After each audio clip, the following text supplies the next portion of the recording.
Let's turn you down just a little bit. Okay, say something else. Hi. That's perfect. Alicia. Mic check, 1, 2. That's just fine and good. Dom?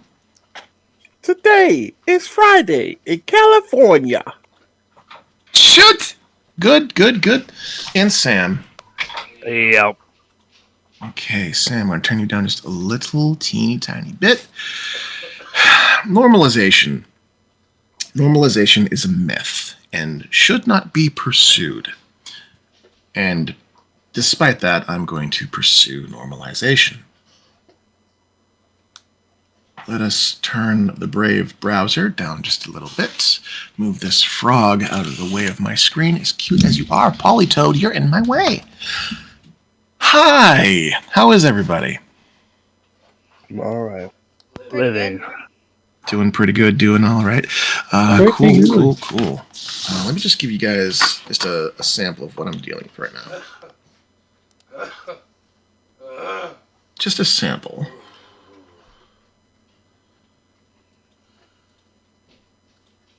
So that's my token bar. That's those are just the main characters that I'm tracking currently in scene. That's not counting the NPCs or your pets, which really should be on that bar too. Little less than half of the screen. Shit is wild and also dope.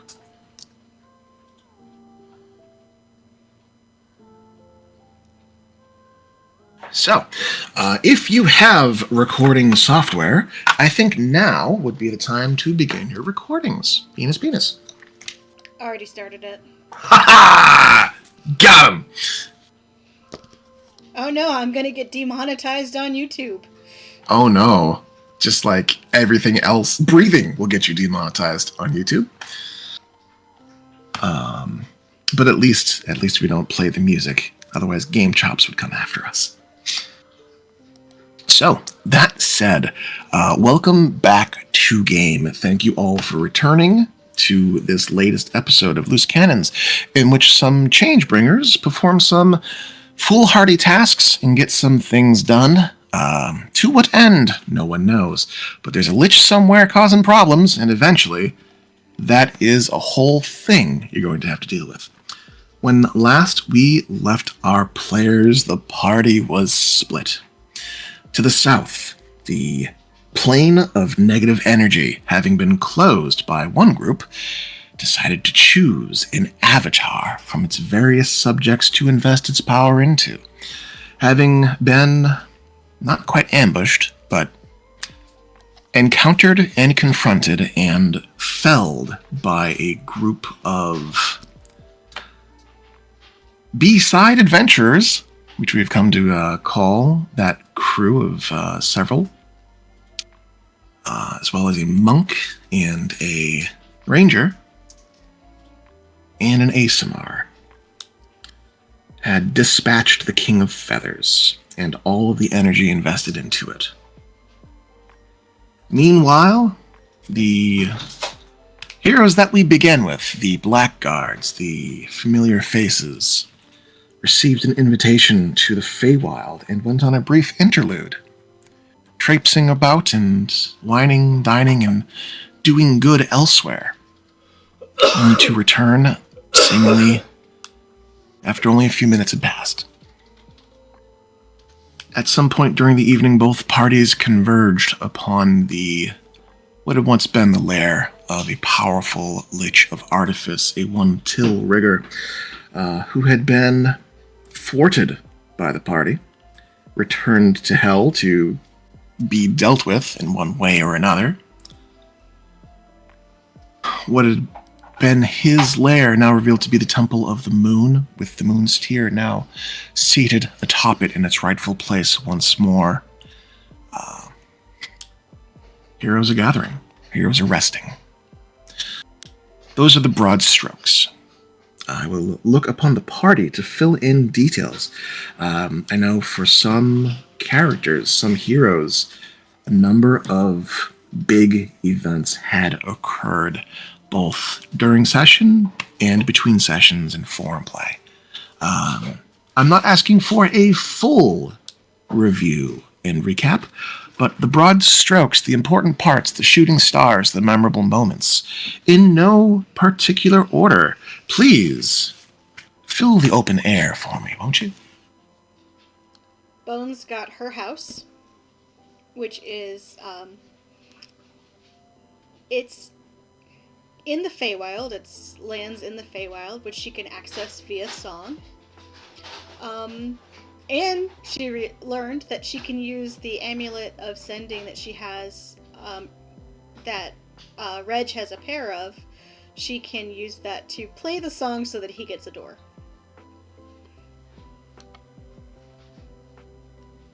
Exploiting a trick of the magic, it seems you've managed to create a means to invite people from afar.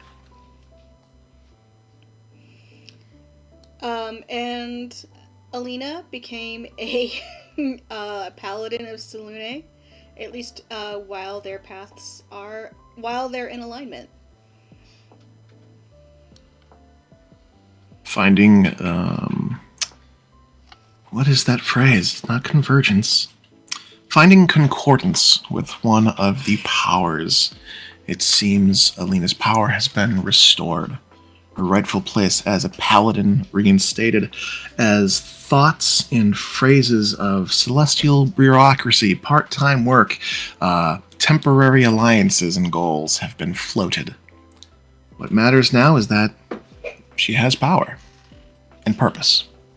And it doesn't hurt her to use it, which And Vanya, it doesn't hurt her to use it. if Vanya found out, she'd be real mad about. That her powers were hurting her before. Yep. Yeah, Why I do don't you think- do this to yourself? I don't think that ever came up.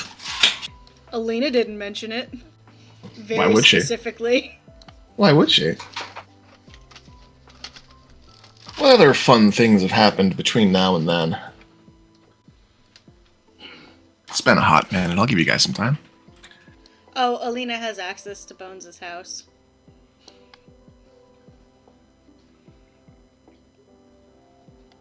That checks out by means of particular phrasing and pacts made as a child. It would seem that Mikasa, Isukasa are words of power in some way, shape, or form. It is when you seal it with a ritual. Thinking It is that when you you're seal it with a just ritual. being silly kids. Words mean things, and rituals have power, be they large and overt or small and subtle.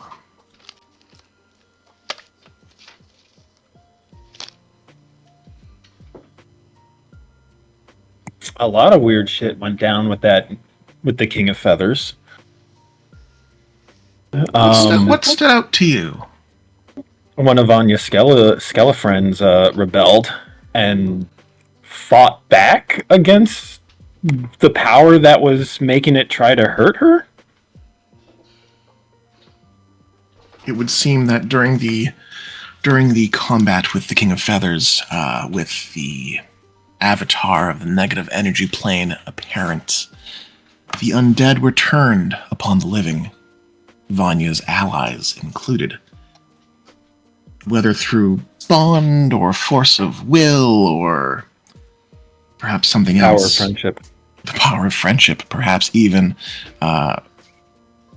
skeletons can be friends, maybe.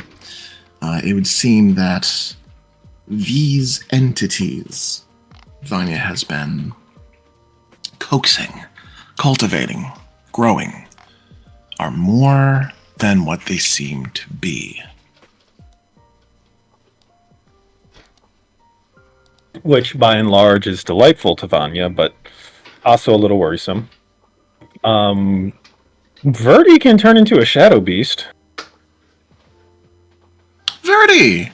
What? No. That sounds like No. that sounds like a fine place to touch upon Verdi's transformation. What has Verdi been up to, both before and during the rescue attempt during the King of Feathers, and also the forum play that happened following game?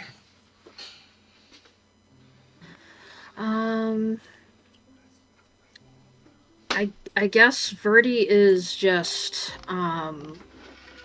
doesn't quite know what to think of the new power other than it's very emotional driven and protective. After the fight, they went to see if Vanya was okay and talked about, I think it was Jack having a moment, which Wisp emotionally supported the skeleton.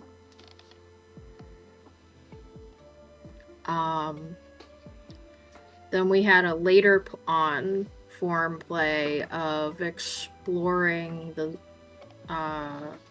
ziggurat and going back down to those Coppola ruins. Otherwise known as Verdi and Vanya's first date. Verdi and Vanya had their first date was over by the pond. That was a hangout. That was a double date. Anyway, Verdi left with more questions than answers. It would seem that preternatural forces, beings beyond this world, whether they demon or devil, seem to know something more about tiefling kind than you or your mother or your grandmother, grandfather have either known or have let you know. This is not the first time you have had an interaction with an entity who had implied that there's more to your kind than meets the eye. This is, however, the first time that something has come from it. So just leaving that in your head as things move forward. We're going to pull away from that, and I would ask the group if there are any further events that stood out to you all.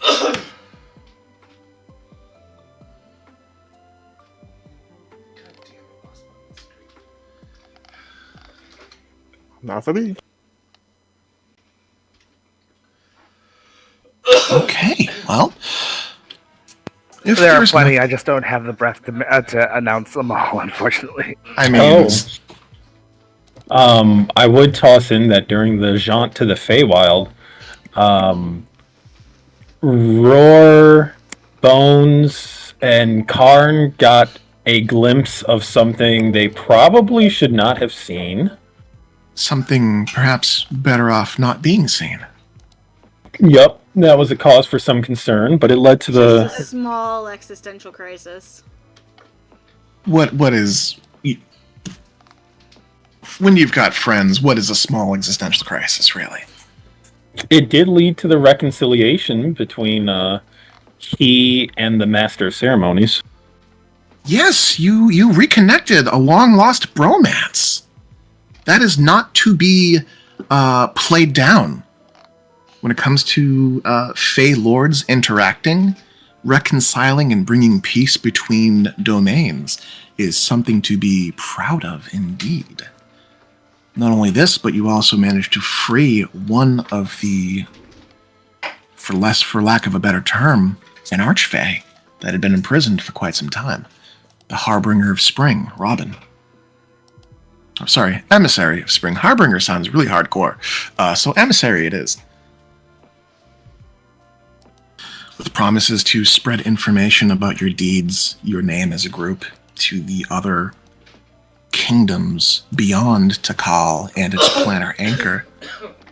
Things are moving beyond you that you are only passingly aware of. He plays host to some interesting guests. Just a couple. Nothing to worry about. He has a hot partner, question mark, that may or may not like Bones. It was really awkward. Which partner that may or may not like, People referred to her as Princess or something. She came in like last second as we were getting ready to leave. What was it? Eris? Like the lady in white or the lady. The Lady of Ash, the Ashen Woman. Yes. That was you could surmise that was an off again, on again thing that happened, but was brief. Not the person you met, however. Yeah, that person actually kind of liked the Changebringers. Well, it was awkward. That's all I remember. I couldn't quite remember if she didn't like us or if there was like something. I Really feel like hard. I didn't succeed an insight check when Roar was checking her out. That's the funny thing about nobility. They tend to have extremely high charisma. So, if there's nothing further to go over, I suppose I cannot buy any more time. Oh well, let's see. Roar almost got a Fey arm, but instead got an awesome Crucible. You guys got some loot, yeah. Yeah, we got loot. When we got back, Roar, although it wasn't in plays, Roar would have been helping the Fey people that now take care of Bones' Fey connected home. They'd like to. Helping fairy books that they wanted to keep from the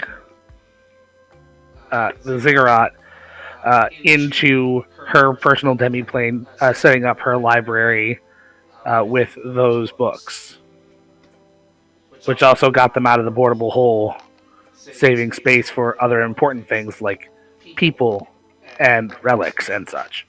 People and relics and such. Indeed, a lot has happened between the last sessions and now. On that note, we come back into game early in the morning, before the date takes place between Verdi and Vanya, if only to set the scene.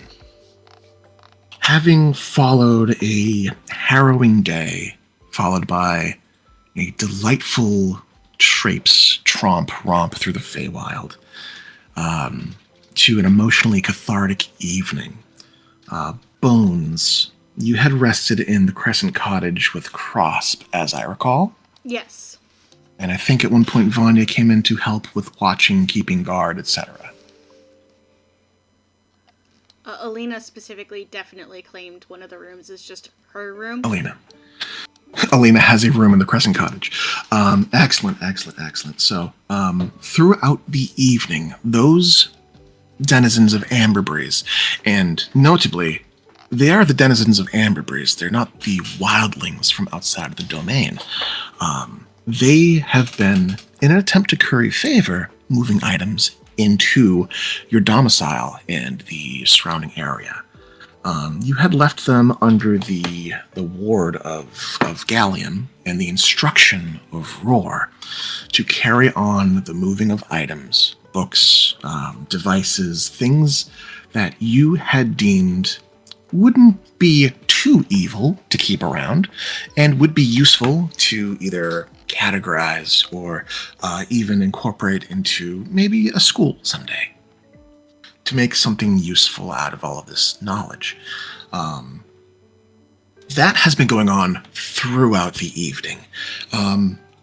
That said, you are all aware, at least the Blackguards, you are all aware that a number of entities from the Nine Hells intend to arrive sometime during the late afternoon, early evening, around 5-ish, 6-ish, around the time that you had made that deal with Charish and the Narzagon. So that kind of hangs overhead as you carry on going through the night. I would like to ask Roar, at any point do you take your 6 hours for your sentry's rest? If it would take me literally the entire time to move stuff, then no, I do not spend any time resting. Okay, I will put it to you. You have a staff that you can rely on, and you have Gallium who can point people in the right direction. Gallium, who does not have to rest, just like you, he was beat up, but he has since healed himself up somewhat, and would have let you know that he is not spent on magic. So if you want to delegate that, you may.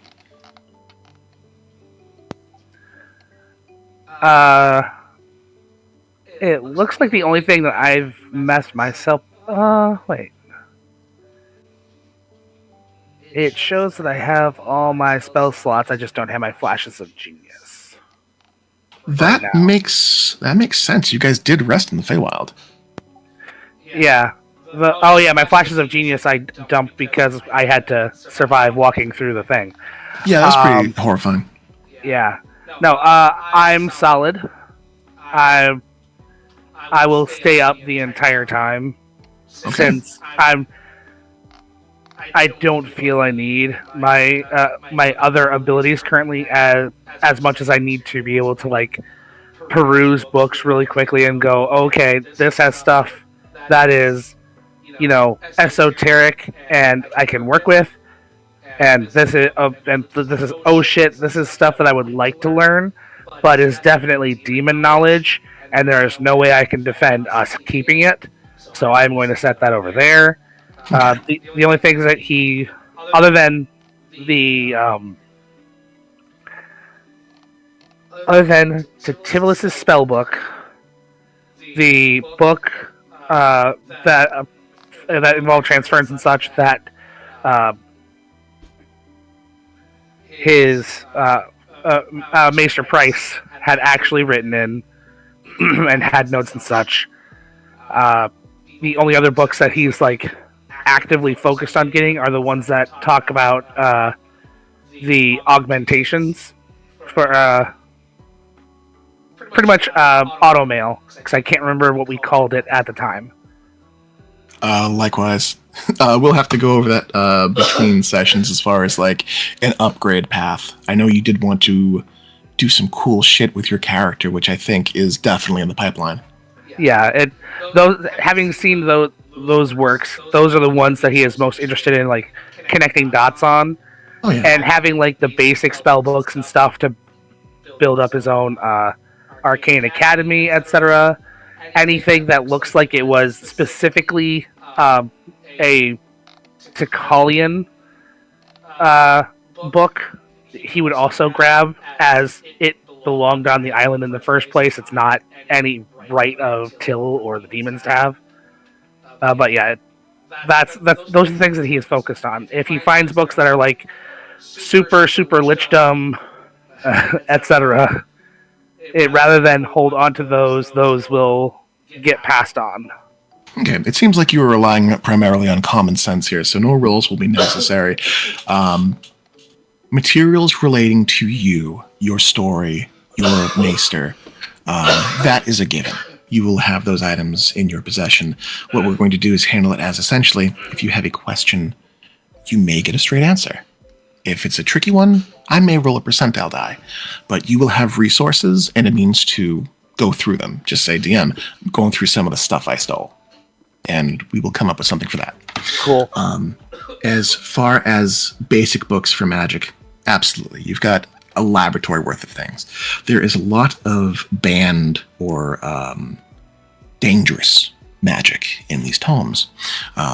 But, using common sense, I think the only book that you may have taken that would be questionable was the anatomy book from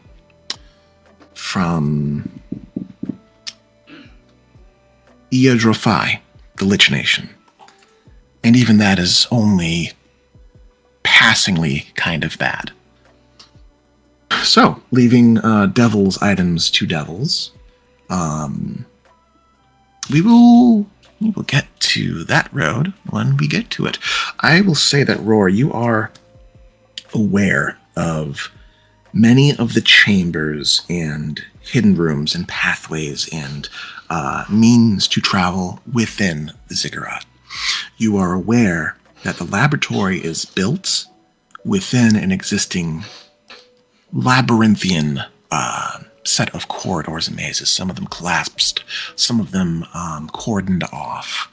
at one point you would have run into or would have been made aware that Verdi and Vanya had meant to travel within to find that room that you found yourselves in earlier, the original Koboloi ruins and their origin story mural. So that's just something that you are just aware that they're in there rooting around. Collecting information, perhaps not on the same vein as yours, but definitely they are out to find history. Though not on the same path as you, it is the same task as you. Right. I'm more interested in seeing what how the inside of the ziggurat looks with all of the forced in place metal sheeting, etc., removed, because there's definitely more to it than what we could see. There is more to it. You gather that much. Your Fey companions, however, do not have the means to remove iron from walls. No, Roar isn't even going to try. He's leaving that specifically to the demons because pretty much based on how the agreement sounded like it went through, they are going to take everything that we did not take, that Till specifically set up and that they know of, while leaving the original structure behind. So you get that impression. You surmise as much. So that's what you're doing with your evening and your morning. Early mornings, early risers. Let's see. I know Karn tends to rise early. I know Leah tends to rise early. We're going to say that 8:02. We're going to say by 10. By 10 o'clock, Verdi and Vanya are on their double research. They're on their research. Spelunk. This is around the time that both parties would have had the means to rest and collect themselves. If you had a long evening, now is when you would have been waking up. If you slept early, this is the time that you would be finishing up your morning tasks. We find ourselves outside of the Temple of the Moon. There are places within the Central Pyramid where you could, tuck yourself away for privacy. There are plenty of platforms outside to rise with the morning sun. There are shaded areas to hide from that jungle heat. And at the very top, there is a small roofed area where the moon's tear sits, currently radiating soft light.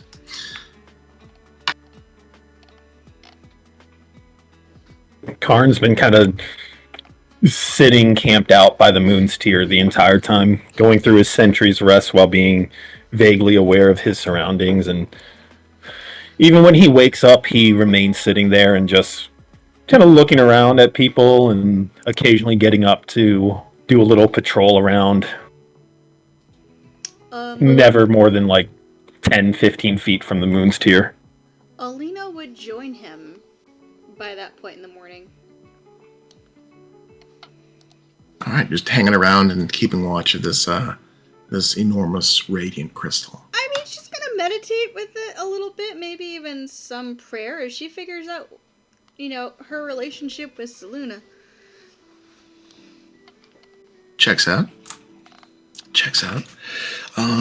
All right, so that's what you guys are doing for the morning.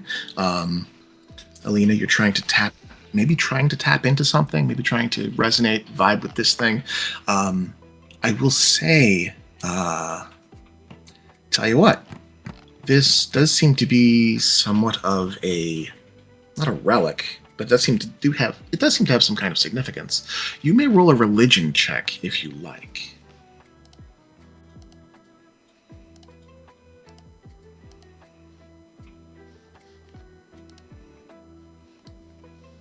First roll.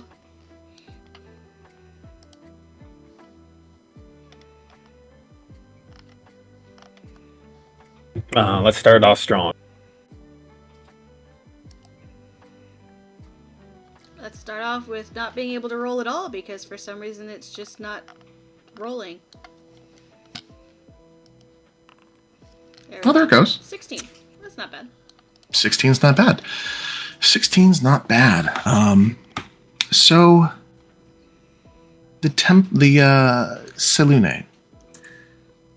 She's not an entity that has really been beyond your connection with Jean. Her deep lore, her mythos is not as well known to you as the credo and the day-to-day teachings of her congregation. Though, as you sit and you bask in that cool light, that somewhat cold light, as you sit in the relative darkness of this area with this light on your face, you do feel that same comfort, that same, it's not warmth, it's an illuminated path, it's a way forward. It's comforting, but not in the same way that the sun is comforting and warm. It's a clarity that comes to mind. As you meditate, you feel a presence. Not like that of your memory of 1,000 lifetimes, not of the occasional brushes, the touches to your shoulder that you swear you could feel. But it does feel as though it is more than just you and Karn in this area together.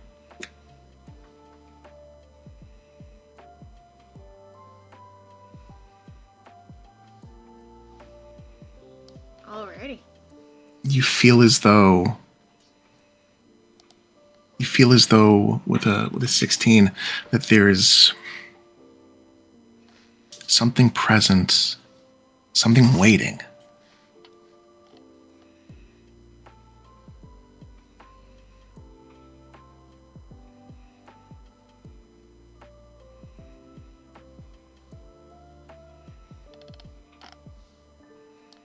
Was this during her meditation, or just kind of all-encompassing her being around the tier?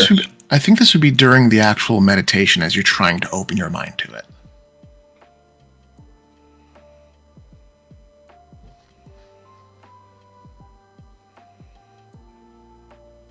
Is there anything more that Alina would like to do in this moment? No, she's just gonna vibe, and then she'll look. Going to fight? She might explore the temple a little bit later. Okay. So we got Karn and we've got Alina. What's everybody else doing?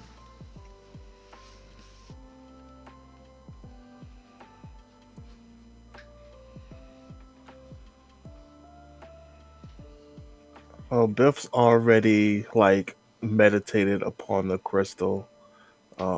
He had wanted to help, but he would be getting in the way, so he's just kind of hanging out and patrolling. Helping move things around? Yeah. I mean, there's plenty of delegation if you want to join the trail of small folk. You can certainly do that and help move things around. Yeah, sure. 'Cause initially he wanted to help ransack the place, but it was noted that he was just pointedly getting in the way because he didn't know what was what. So if somebody's good to have him do something, he can pick things up and put them down. Yeah, you find yourself between a tiny spider dressed in a green hood and scarf, and a mouse that comes up to about knee height, just handing you books and having you carry things as they follow after Gallium and others. It's in the strangest troop you ever have seen. You fit right in, though.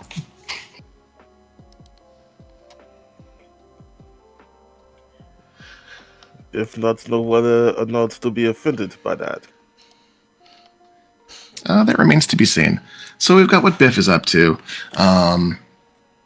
let's move down. We've got Vanya and Banjay. We've got Incognitus, Leah.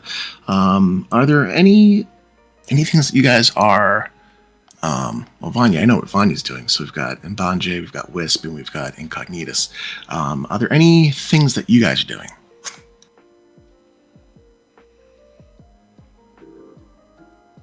I thought Incognitus was with the King of Feathers group. That group they're all together. Oh, they are already got up. Yeah, during the evening, you guys would have got together and camped. Okay. I must have long blinked. Oh, yeah, everyone's down there. It happens. There's so much going on. Incognitus will join Biff with moving stuff. Picking things up and putting things down. You're a bit closer to their height. You seem to stick out less. But you are given a wide breadth as you are covered head to toe in iron. I will see if there isn't anything about. I don't think I have a cloak, but I could probably put a bedroll on as a cloak. That way, no one has to worry about bumping into me. So hold on. Instead of taking your armor off, you're deciding to instead throw a bedroll over yourself. Just like I'm not gonna. Just to be sure. Full plate is a thing. We're still out in the jungle, and none of them are going to be able to help me put it back on if it needs to be put back on. Gotcha. I just wanted I'm to. effectively making a cape out of something, so no one has to worry about bumping into me. I just wanted to get the order of operations down, so I have the mental image down. And honestly, wouldn't it be steel, not iron? That's a good question. I'm not sure how fairies react to steel. I mean, the boots, which I don't remember if I'm wearing or not. Did you finally put the boots on? I don't think I did. Okay. They're probably hanging from my shoulder because... You got boots hanging from your shoulder. Steel is still iron. It's just a better refined iron because it was burned hotter. So It's a different flavor. It's iron plus. And depending on which mythos you're in, only cold-pressed iron is effective against Fae. Ooh, you got me. I'll get my lore together someday, promise. It's usually the smithing that makes it less effective. That checks out. So, as party members are looting and reallocating materials, let's see. We had left off with Verdi and Vanya deep within the Ziggurat's belly, I suppose. Around 10 a.m. rolls around, you guys find yourselves to that hidden place tucked far away. And let me see here. I just gotta catch up with the last post there. They were speculating about the presence of Koboloi in other places of the island, masquerading as potentially other people. Right. Yeah, so you guys had recently gone over the Sylvan writing and the origin story of these creatures. And Vanya, you had asked if any sign of the ruins had been found near New Haven. Verdi, I would say that you had not. However, you also don't know what you were looking for to have come across it.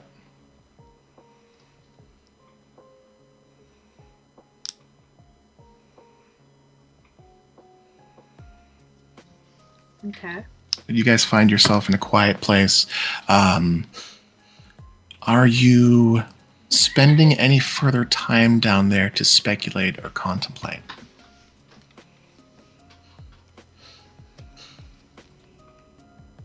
I think once they've kind of like chatted about the area and gone over a little speculation, Vanya is willing to get moving if Verdi is, now that Verdi's shown her this place of worship.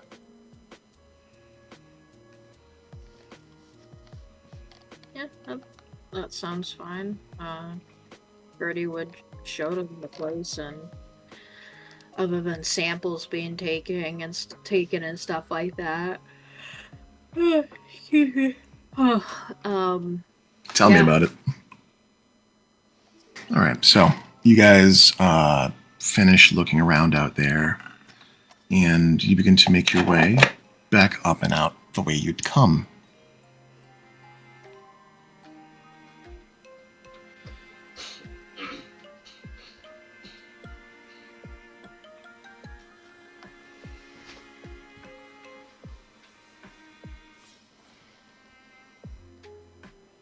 And Banji, you can roll a survival check, and we'll get back to resolving that in a moment.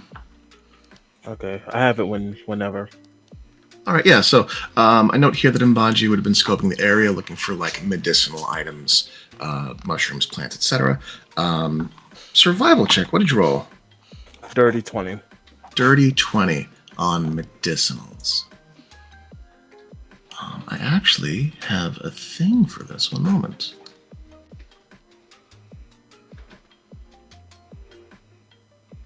On a natural 20, he finds the ingredients to make cubes. Entire cubes of weed. Give me one moment.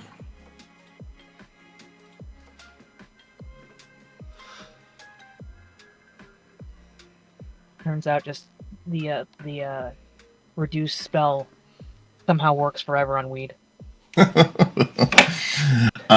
Let's see. So you. Yeah, one moment.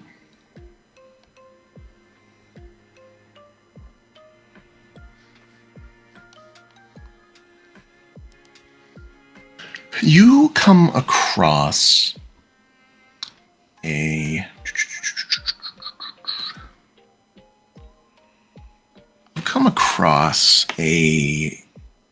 plant that you quickly identify as wild root. The flower and the stem and the leaves are not much to look at, but as you find the telltale signs of the vibrant orange and wiry looking roots sticking out of the ground, you realize that this is a medicinal root. If you juice this root, it can essentially remove the poison condition from a creature. It has to be introduced to the bloodstream of a creature.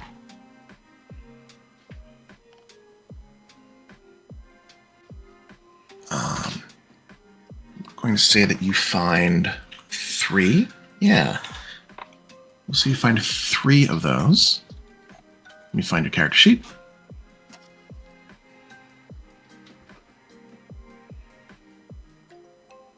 Inventory, wild root, where is it? Yep, we got 3 of those. While you are searching around with a dirty 20, in addition to that, you also come across, and you almost miss it, what appears to be a rather plump and large blue iridescent beetle, about the size of your fist. This slow-moving creature you identify as a yacha. It's not exactly good eating. However, you are aware that when cracked open and eaten raw, something about the creature can help cure fevers. This creature can be used to remove a non-magical disease if you apply it. How do you go about dealing with this creature? It's a beetle. Mbate was just try to capture it between his hands. So you reach out, you clasp your hands around it. Its 2 very large wings begin to like flap, and the chitinous flaps kind of like flick and flap and strike your knuckles. It's unsettling, but also harmless as it kind of squidgets and tries to find a means to get away from you. It's a very plump and slow beetle. Rare, but very much alive as you clasp it between your hands. It will try to get away from you unless you have a means to keep it close.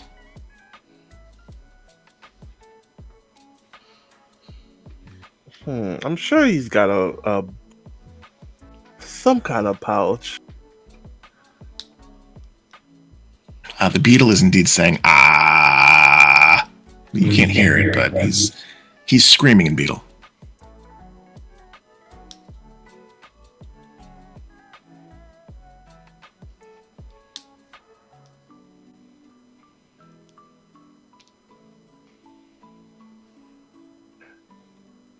Like, I've got a backpack. I'm sure I've got like a small sack of something. Yeah, you can just stuff it in. Hey, so you stuff it in a sack in your backpack. You have a live Yacha beetle in your backpack rummaging around. Well, not rummaging around. It's currently tied up in a bag, but it's alive for now in your backpack. Yeah, he'll make a mental note to put that in a vented but stoppered glass bottle when he can. All right. Okay. Let's see here. So, morning preparations continue. You guys carry about your various tasks. Eventually, Verdi and Vanya, you make your way back to the surface. During the afternoon, as people are moving about and sentries are being sentries, 23 is an absolutely horrendous passive perception. Oh my god, why are there so many people above 20? You know what? Never mind. I'm not going to question it. Karn, during Andan and Banje? Yeah, sure. I'll resolve that in just a moment. As people are moving out and about, and people are coming back and forth, checking out the tier, checking out each other, Karn, with your disgusting passive perception, you notice Leah, as she passes by, just making her rounds, that one of the pockets on her robes is wet and hanging low, as though something were in her pocket. It's very out of place for the noble woman. She usually keeps a very pristine, prestidigitated appearance, and it sticks out to you.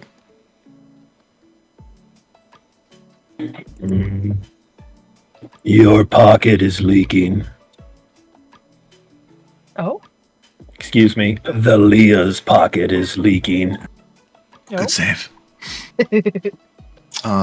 Leah, you turn to look at your pocket and you see that your left pocket on your robes is currently hanging lower than you would expect. And there is something that's kind of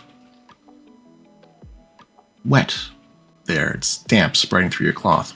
It doesn't have a color or an odor. It's just wet. I will carefully open the pocket without putting my hand in because we're in the jungle. You don't peek. just stick your hand in dark, damp places. For sure. You look into your pocket and you see this looking up at you. A wide, fat, brown face with two tiny nostrils and two bulbous eyes, kind of unblinkingly staring back at you. Its mouth is a perpetual scowl as you see the roundest, fattest, most spherical toad looking up at you. Well, hello there. It doesn't make a physical noise, but as it peers back at you, you hear in your mind, "Hello. Am I here?" You are very much here. "Am I me?" I think so. "This is cramped. I think I know what cramping is." And it begins to fidget, pushing its little, somewhat pathetic legs against the insides of your pocket.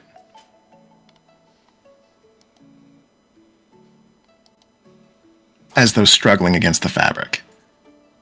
I can scoop you out of there. Yes, please. And I proceed to scoop. And it's around just, the frog. it's heavier than it looks, and it's wetter than it looks, and there's like little bits of sand stuck to it. As Karn, you see Leah produces a very round, very, very round frog toad from her pocket. It sits there and kind of scowls at everything, yourself included. Why does the Leah have a toad in the Leah's pocket? That is an excellent question.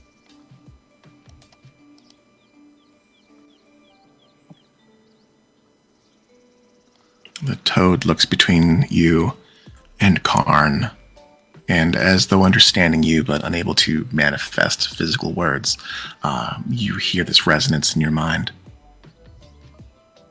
We had mentioned we wanted to help. We needed a shape. We have a shape now. We think we can help. It says that to Leah. In Leah's mind, it resonates. I was gonna say, was that we can help or you can help? We can help. Referring to itself, it seems. Yeah, I wasn't sure if you'd said we thought you could help or yeah. It seems as though it is intent on helping you in some way. Well, just wanted to make sure I got the tenses and the subjects correct in the sentence. That can be quite confusing, I understand. I mentioned to Karn that it seems the voice I was hearing is tagged along.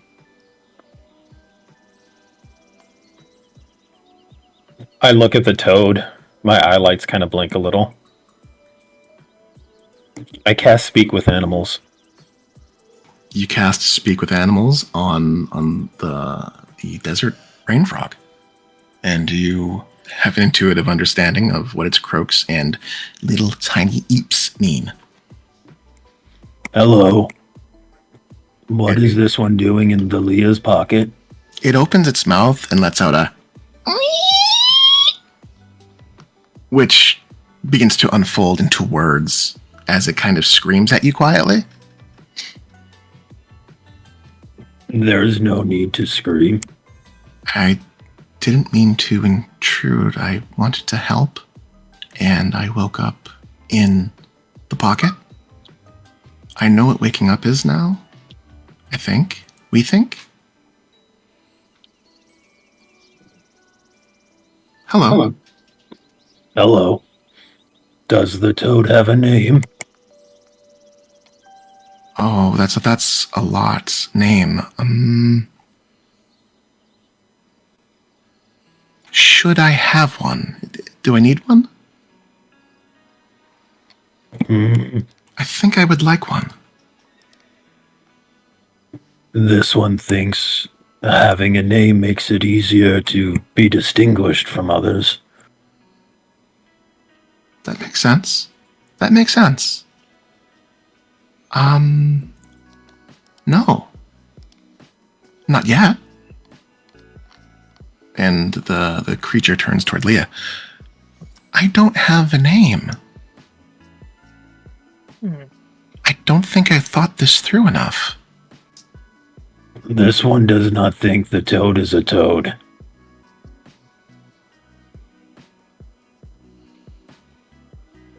No, I have a feeling this is a Fey toad.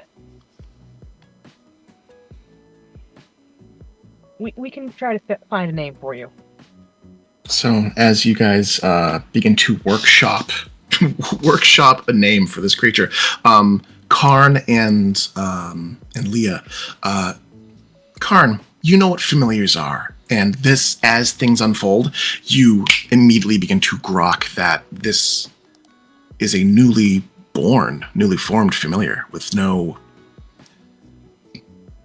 preconceived notions, it would seem. No real past. Only a vague understanding of what it is and what its purpose could be. Do I have the impression that Like this is just like a face spirit, a familiar, or is it a sprite? You are uncertain. You can roll an Arcana check if you so choose.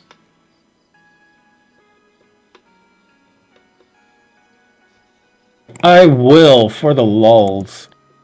You might crit. We'll find out. 18. Wow. Okay, cool. With an 18, some of the something's not quite checking out. Some of the math isn't making sense here. When you summon a familiar, you summon a spirit that knows some things, has some preconceived notions of what it is, who it is, where it's from. This thing is new. You're not sure what to make of that. Whether it could be a familiar or something with greater potential, such as an elemental sprite. With an 18, you don't find, as you tap into the green and start to try to reach out with your metaphysical senses, you don't get the telltale weight and strength of earth or the fluidity and possibility of water. You don't feel the that elemental affinity, but you do sense the light magic that is inherent to Leah, and you feel it very strongly. Oh. The toad is new. This one thinks the Leah should take good care of it. I will certainly try. So we're going to pull away from Karn and Leah and their yet-to-be-named familiar friend. Bones, you take Alina, off. actually. Alina? Oh, sorry. Yeah, it wouldn't let me switch the thing. The chat's being weird for me today. I don't know why. Got it. So Alina is going to go and seek out Mbanje. It's not hard. Mbanje is not the stealthiest of dudes. Mbanje. Yeah? I was wondering if you could help me with a girl thing. Okay.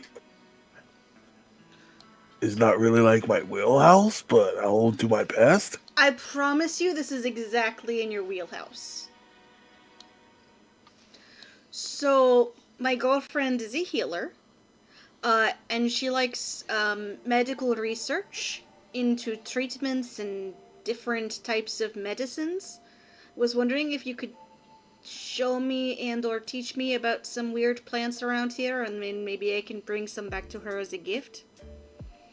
Also, maybe like teach me how to preserve things that I find. Would that be? That's a big ask. That might be too much. No, that's basic stuff. Yeah, no, absolutely. I'm kind of running short on pockets myself. I just caught a little beetle buddy. Well, it's kind of a big beetle buddy. Let me show you. I've got to be really careful because I don't really have it super secure. And he will like slowly and carefully pull out the yacha. Alina, this is possibly the largest beetle that isn't a monster that you've ever seen. Holy shit! This is cool looking. Yeah, I almost missed it. It was kind of hiding out.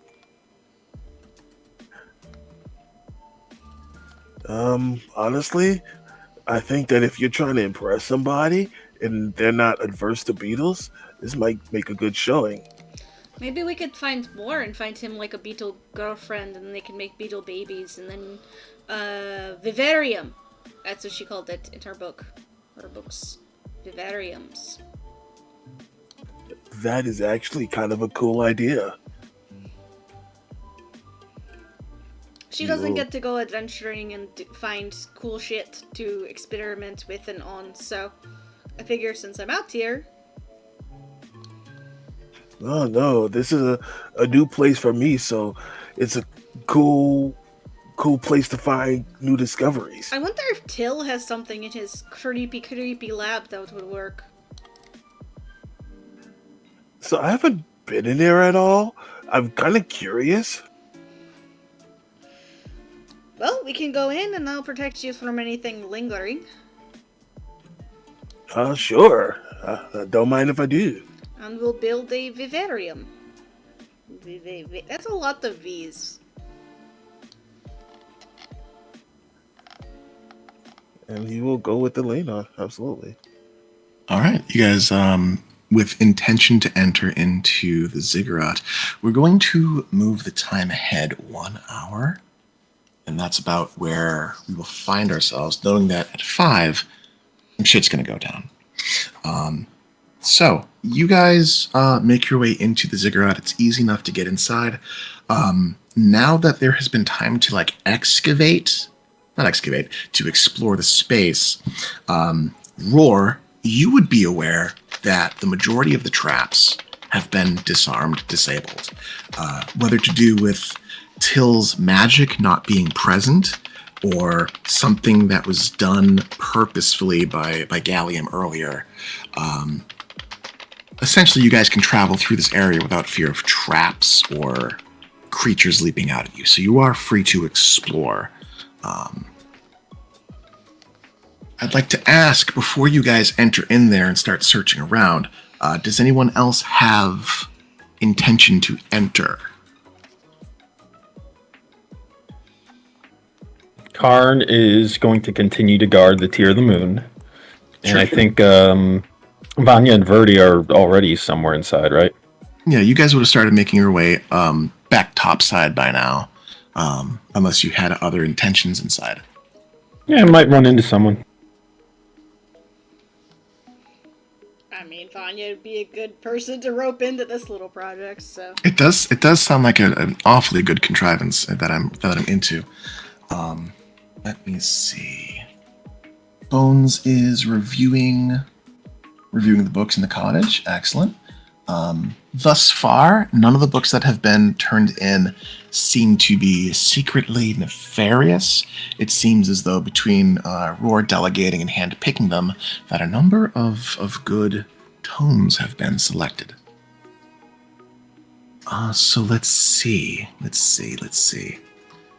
Inside of the annals, the depths, the bowels of the ziggurat,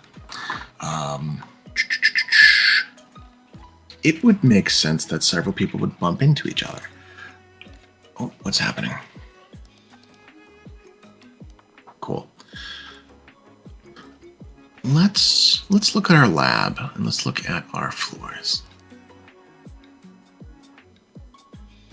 Yeah, you know what?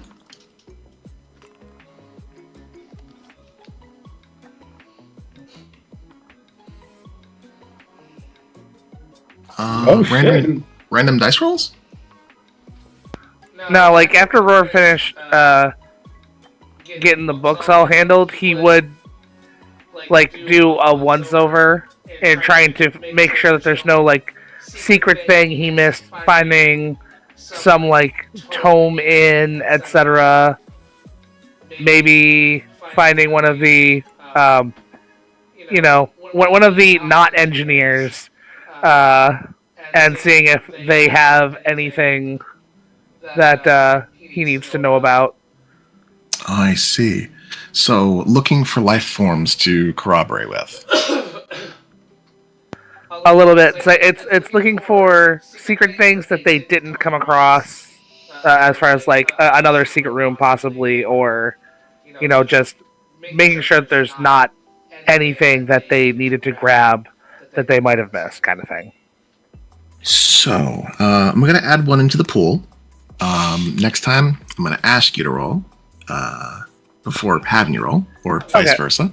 But we're going to let that slide this time because, hey, it's a crit, why not? So, one in the pool.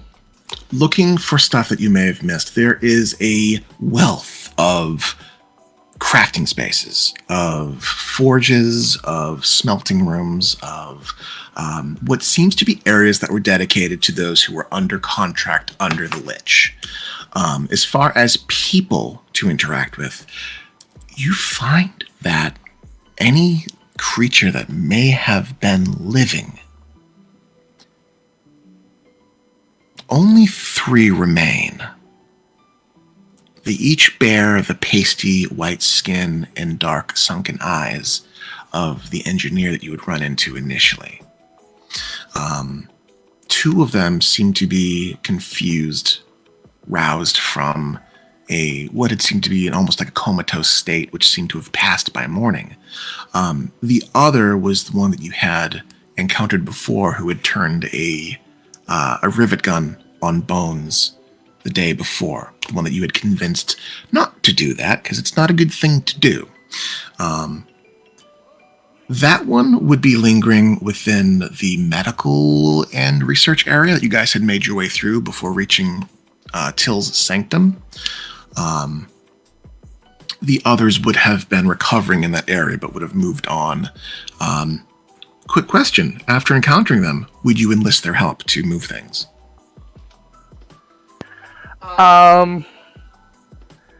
Yeah, if they're functional, he would have just enlisted them to help move it, like, into a staging area at the top of the ziggurat, not anywhere outside of it. He doesn't want them to have any knowledge of anything that they're not supposed to. You find that these creatures are very impressionable, very willing to take orders. In fact, they appear to be looking for direction, looking for orders. Seemingly quite intelligent, but bereft of personality. Roar makes a mental note of that so he can make sure to cover that when the demons return to take things. Because, letting them know, hey, these things that are here are actually pretty intelligent and need structure and orders to do what they need to do, might actually, get them a better assignment than just getting killed for their souls or lack of souls, whatever. Oh, that's downright altruistic.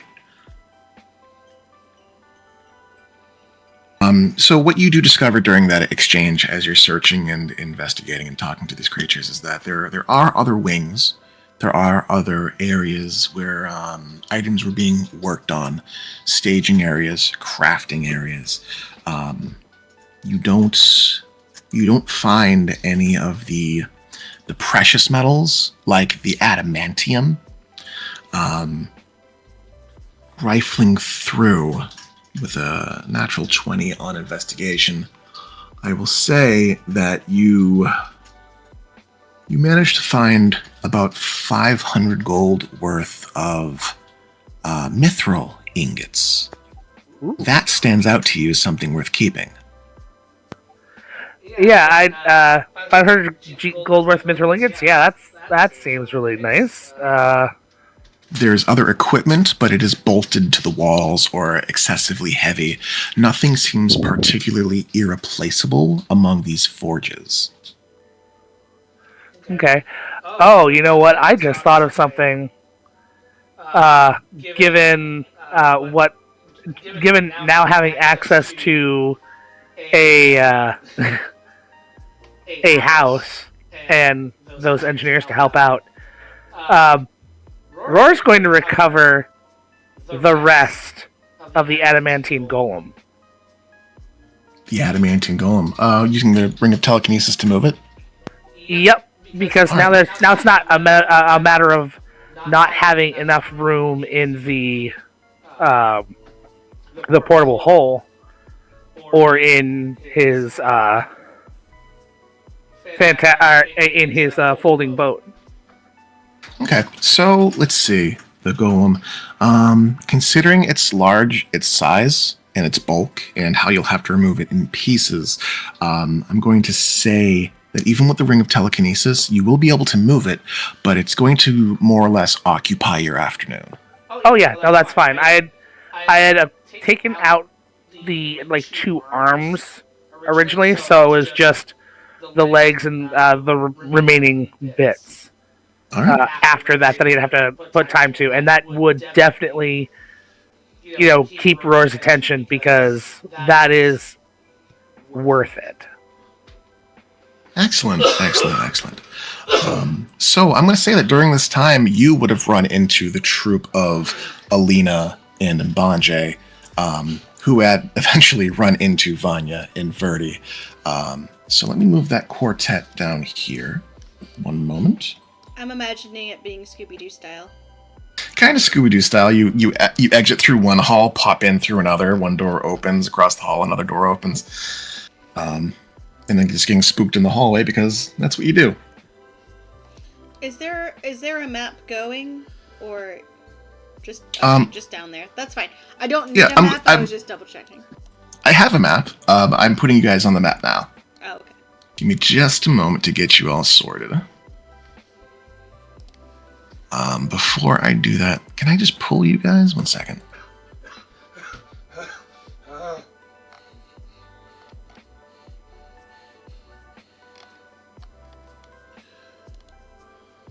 Pull to scene. Okay, cool. We've split the party. Actually, I should probably move Samuel. And you know what? Let's just activate the scene and pull everybody over. And I will remind that I was doing things to make sure that those engineers were not in the area when the demons showed up, because... Right on. We'll say that, around 11 a.m. you headed downstairs as well to check on that, confer with Roar, and see... I would assume that the two of you having an interest in these entities would have words about what to do about them. Because quite frankly, I'm willing to bet the demons will consider them Till's property, and nah. There we go. I will throw 3 of those guys out and about. So, for Vanya and Alina and Mbanje, your entrance into this pyramid has been anything but a commonplace occurrence. The walls are lined with metal that clanks and creaks with every footfall. The ceiling is lined with strange glass rods that buzz audibly as light flickers around them. There's Roar. You find yourself in what has been described as the medical wing, the experimentation wing, the research, the biotics lab. And you make your way to the center area, what seems to be a staging ground for very many different experimentations, developments. You see pickled body parts in jars. You see 2 what look to be like sick beds with leather straps and large bolts across them, connected to strange devices of an unknown purpose. Alina and Mbanje and Vanya, you see tall human-like creatures puttering about, meandering, taking orders from Roar. Their skin is pallid and white and glossy. They have strong facial features, not exactly handsome, almost like an exaggeration of what handsome should be, with defined brows and extended cheekbones and particularly plush lips, almost like a caricature of a person. Their heads are bald of hair. They seem to be wearing simple leather, form-fitting adornments. Any of you speak Gnomish?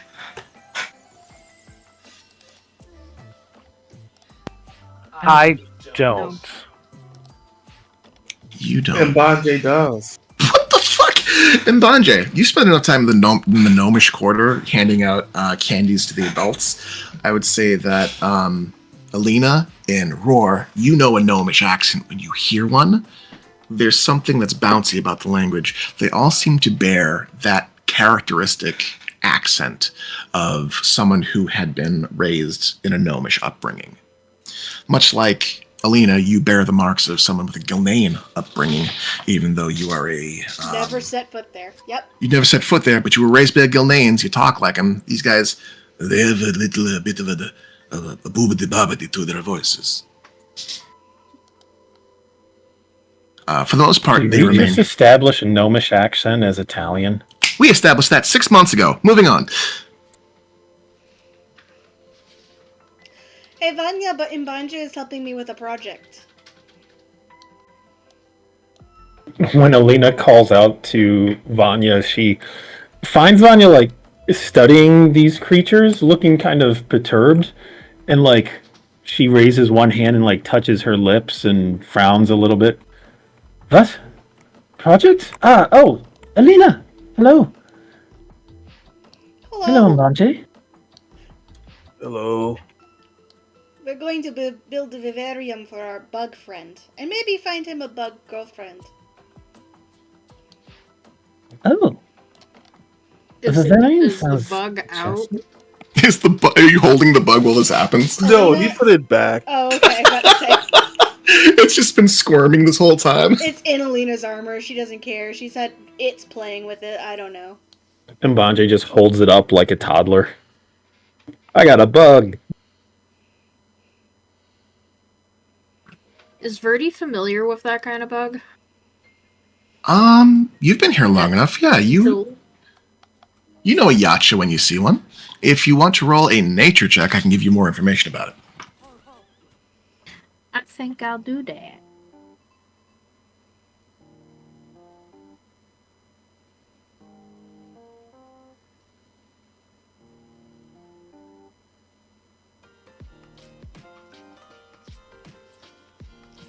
That's a 22. 22, very good. So with a 22, you recognize that this is indeed a yacha. It's a very healthy one. This is actually a female.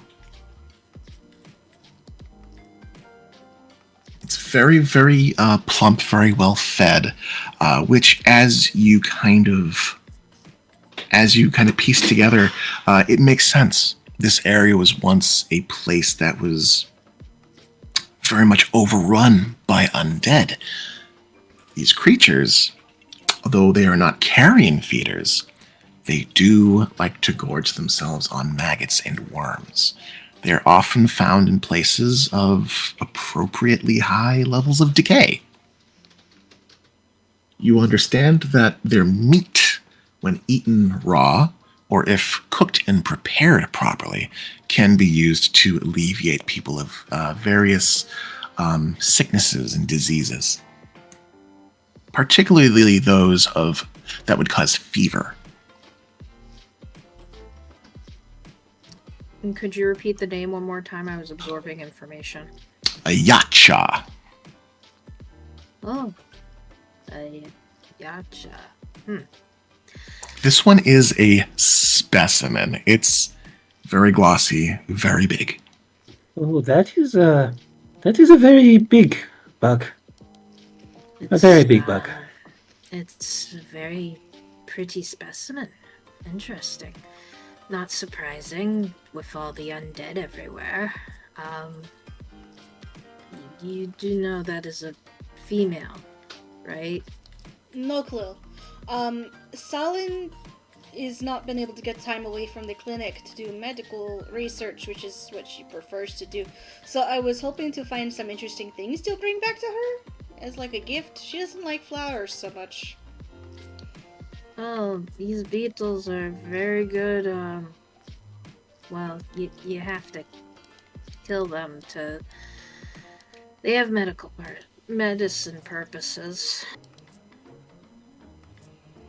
Right, so we're thinking we build it like a cage for bugs, and then put a few of them in there, and then make baby bugs. Dion, how easy is it to raise these little things?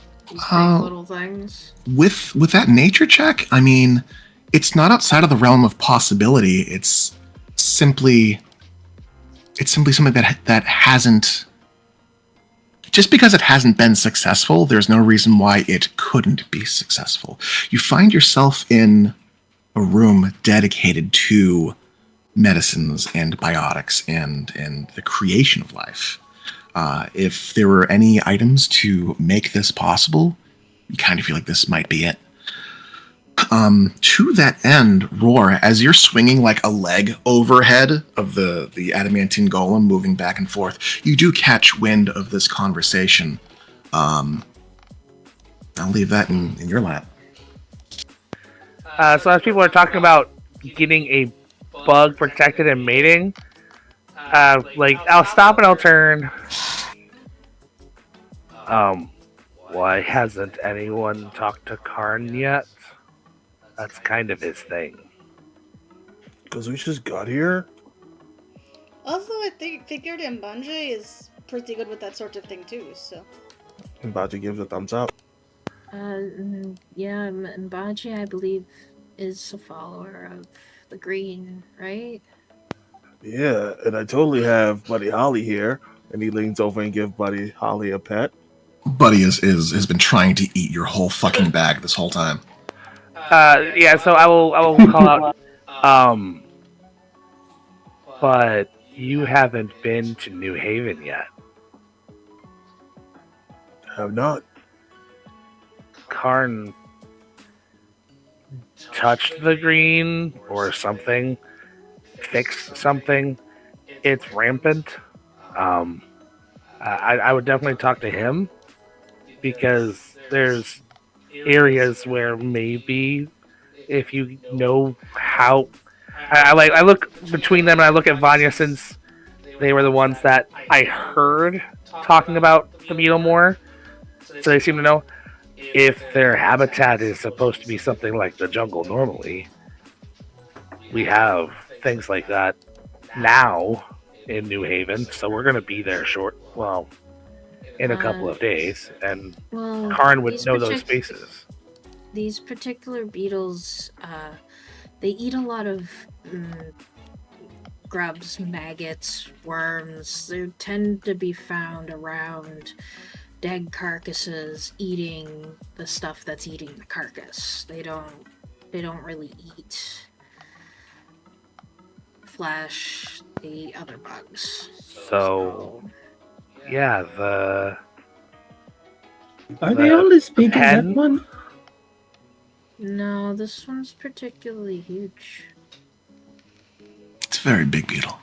Fervent nodding from just behind Verdi's shoulder. There was that combat arena, pen, whatever, that people would go into and get killed, and Jaggies that would be put in there to fight and die, and Okay, but we still need something to keep it in that's not a loose bag until we get to New Haven. There should be something somewhere to keep it contained. I point over to one of the shelves behind Vanya, since I had searched them before, and I'll say, dump one of those jars out, and as soon as Roar points and begins giving instructions, Vanya turns, grabs the nearest one, and promptly unscrews the top, tosses all the contents off to the side, and holds it out towards Mbanje. You splatter a fully formed brain across the ground. It is gray. It is jelly-like, and now you have an empty jar. I'll go. Oh wait, things, biotics, and I call out to the engineer below me, and I say, sterilize, please. I did not think I would see that today, but I sure did. Vanya is less perturbed by the brain than she is by the beetle. As you mentioned sterilize, the engineer looks to you, crosses both arms over his shoulders, nods, and makes his way to a small room just out of sight. So as the brain splats on the ground, Buddy Holly immediately smells it and tries to go for it. And Mbanje, with the 15, able to like stop himself from getting yanked. It's okay. If he gets poisoned, they can fix it. Give me a quick animal handling checks to see if you can convey. You survived getting pulled away, but you have to see if you can convey it to realize this is a bad idea. See if you can communicate with it. You have speech of beast and leaf, right? So take advantage on that. All right.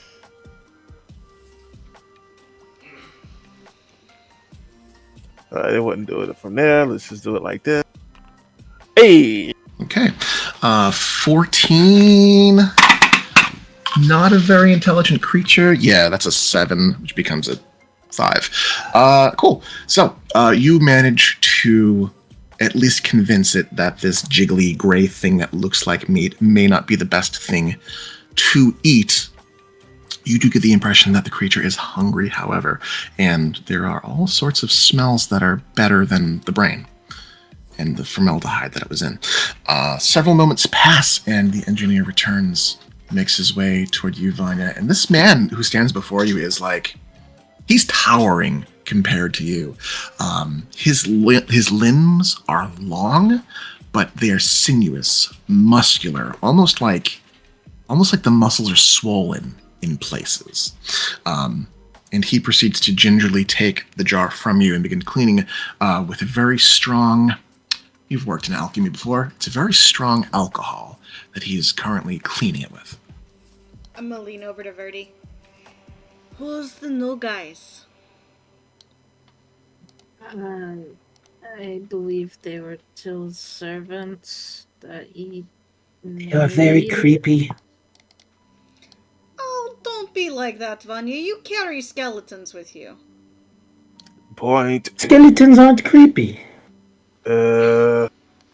Vanya, you can almost see the skeleton beyond the meat on these guys' faces. Overlarge bugs and the strange anatomy of these things, that is creepy. I think your idea of creepy is much different than mine. Oh, maybe you just don't like pale people with white hair and white skin. I'll stick my tongue out there. Vanya totally does that, like, mouth open, like, mock aghast. As Verdi and I stand next to each other. Spitting images of one another. Don't think those things have hair. Verdi! Sorry, you first. I'll catch up with Verdi after. You first. I mean, have you checked? There Verdi currently is no is need to. staring at the bald head. It's so bald. Alina winks at Verdi and then just travels her eyes downwards. If it's for Oh. science. Okay, about that beetle, you have a mission, yes? You are looking for other He has things? leg hair either.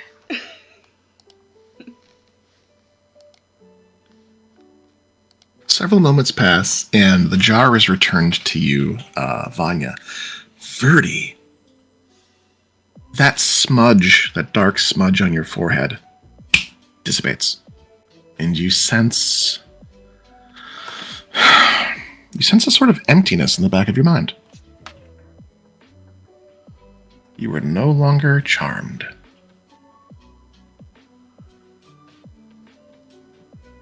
Verdi blinks a few times, kind of staring past whoever's in front of him, and his ears droop.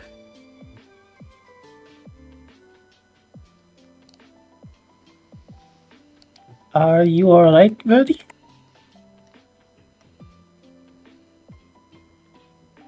I think Calavera's charm wore off. Ah, Who's she?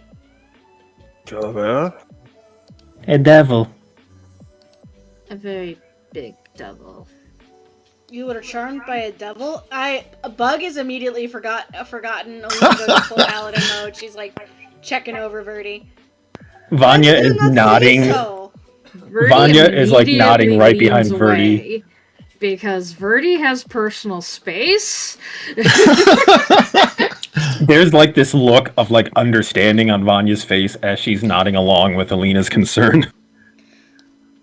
Roar just simply goes, yeah, no. Very buxom.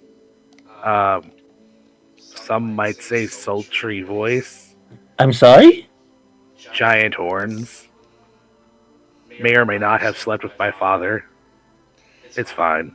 I'm So the sorry. engineer was nodding along until that last part about your father, at which point he, for the first time, looks genuinely puzzled Wait, and then wait, proceeds to move. wait. Okay, so you were charmed by a succubus. She was in charge of morale. I imagine. Of course. I mean, that is. Right. Okay. Demons detect good and evil. Detect good and evil. Please give us the description of detect good and evil.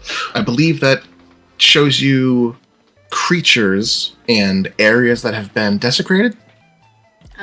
They are devils, not demons. They would not appreciate you calling them demons. I'm so glad that someone is in their corner.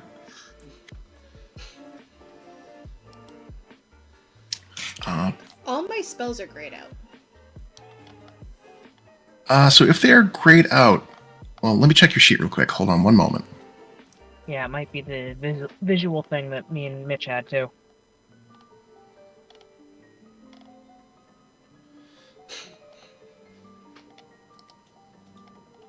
Let me see here. I mean, okay, so let me cast it. That's the big part. I don't care as long as it lets me cast it, then we can worry about it after game.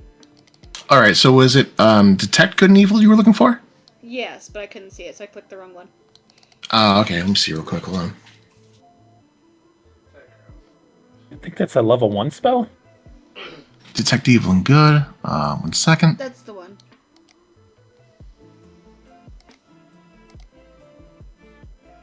Vroom.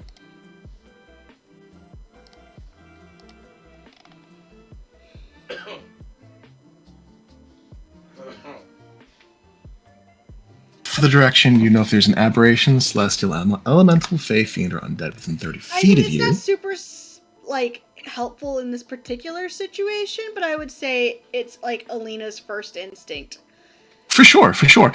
You reach out to your magic and you cast and you try to open up your senses to the presence of something from the Nine Hells.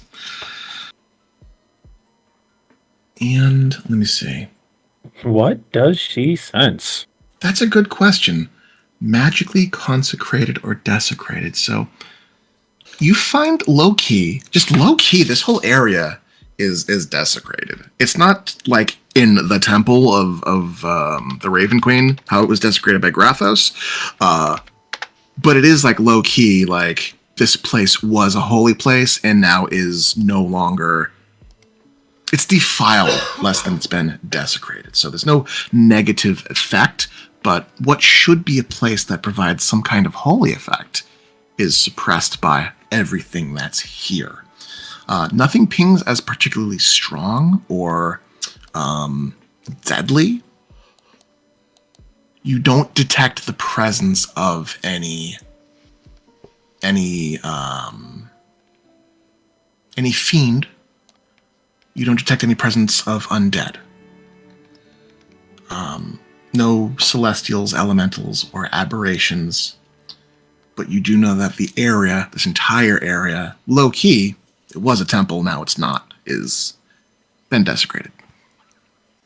Okay, so that's the thing. You're metaphysically fine. You didn't make any deals. You probably made a deal. I feel like you made a deal, didn't you? I gave her a strange egg that I found that I did not know what it was as placeholder for her to have a place in New Haven.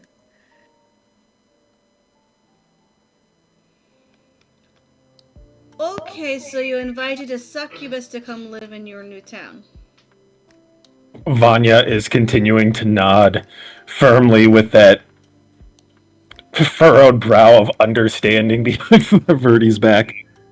I mean, without her help, we wouldn't have gotten as far as we needed to, so. Oh, there's already a hag, I guess. She was Um, very helpful. Alina, low key for flavor purposes, you do get a ping of Faye from Vanya. I'm used to that ping, though. Yeah, I was gonna say, but I did want to confirm it because it was brought to my attention. Proceed as you were. Also, you and I are going to have a conversation later, and I'll point to Vanya. I'm in the middle of nodding, and then I pause. What? Something else of a different flavor. Horse of a different color, even. Okay. So if you're gonna be mad about someone making a deal with the devil, you're gonna have to be mad at Bones. What did the cat do? Well, I don't know, deal, battle. She has something which she won off of Calavera. Oh, yeah. So to give Verity a break here. He did the least amount. Do y'all always make deals with devils and demons? Is this like No. No, there was an imp that we totally, ignored and Biff might be selling out. punched a demon to death, and I thought that was the flavor of the group we were dealing with here, but apparently not. Those are demons. Oh, I mean, once yes, there is a difference. Fiends! Fine. Fiends! A And, fiend is a fiend is a fiend is a fiend, sir. I would like to note that it looked sort of maybe like Biff possibly would like to bed Calavera. So Of That course. is generally the mortal He's response to succubus. succubuses. Both of them speaking at the exact same time. I didn't even understand what they were saying. Y'all are getting canceled on Fair and Twitter for this shit. So, some time passes as you guys have your heated conversation about whether fiends are fiends, devils are demons, demons are devils, and who made the worst deal out of all of them. You guys can take that to the comments. We're not going to have a poll. I don't have the energy for it. But things move along. You do manage to get a large enough a jar. Eventually, a large glass jar is provided for the party to hold on to this large bug. It's quickly sanitized. You make your intentions known to these workers, these engineers, and they go about taking turns treating this jar. First sanitizing it, and then applying what is explained to be, it is a prebiotic treatment. It will prevent it from developing mold. Good bugs, not the bad bugs. So on and so forth.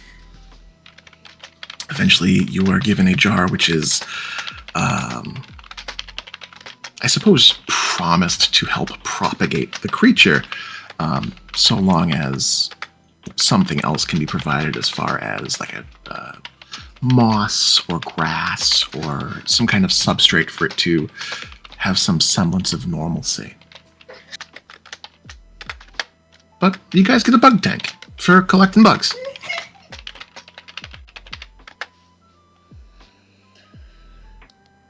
Mbanji, can you talk to bugs?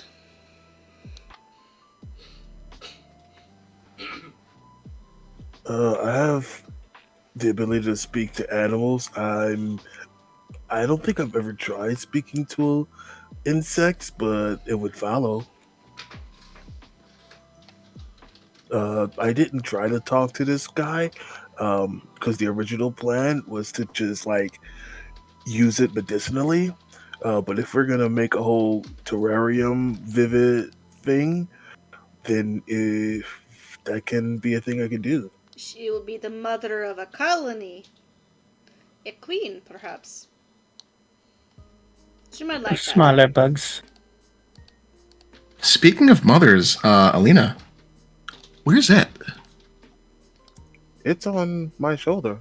No, it is on my shoulder. Oh, sister is on my Sister. shoulder. So you still have sister, and you still have it with you here. Is it starting to feel poorly again? I mean, as you mention mother, you hear the little trill of a voice. Mother. Just echoing your voice. Very, very quiet, very subdued. Oh boy, I will take a break from this for just a little while, and I will find a nice spot and talk to it. Is it time, do you think? Moment.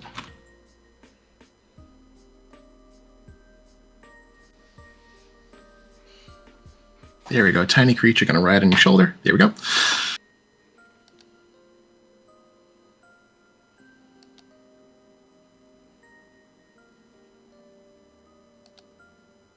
There we go. Now it's gonna ride on your shoulder. You pull it aside to a quiet and somewhat dark corner, and you see its little eyes are kind of like half closed, beady little heavy things. You see that her legs, or its legs, have grown just these long, wispy, almost hair-like threads of white material. It looks bushy. It looks fuzzy. It looks like it is growing fluff on its body from the feet up. Very weak and very quietly, it nods its head.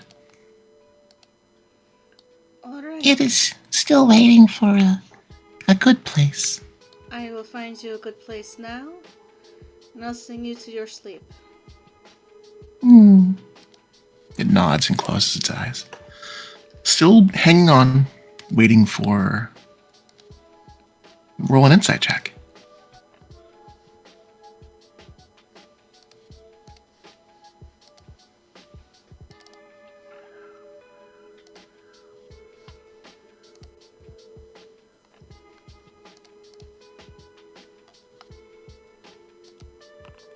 Seventeen. 17. With a 17, it's not hard to figure out that it's waiting for you. Okay.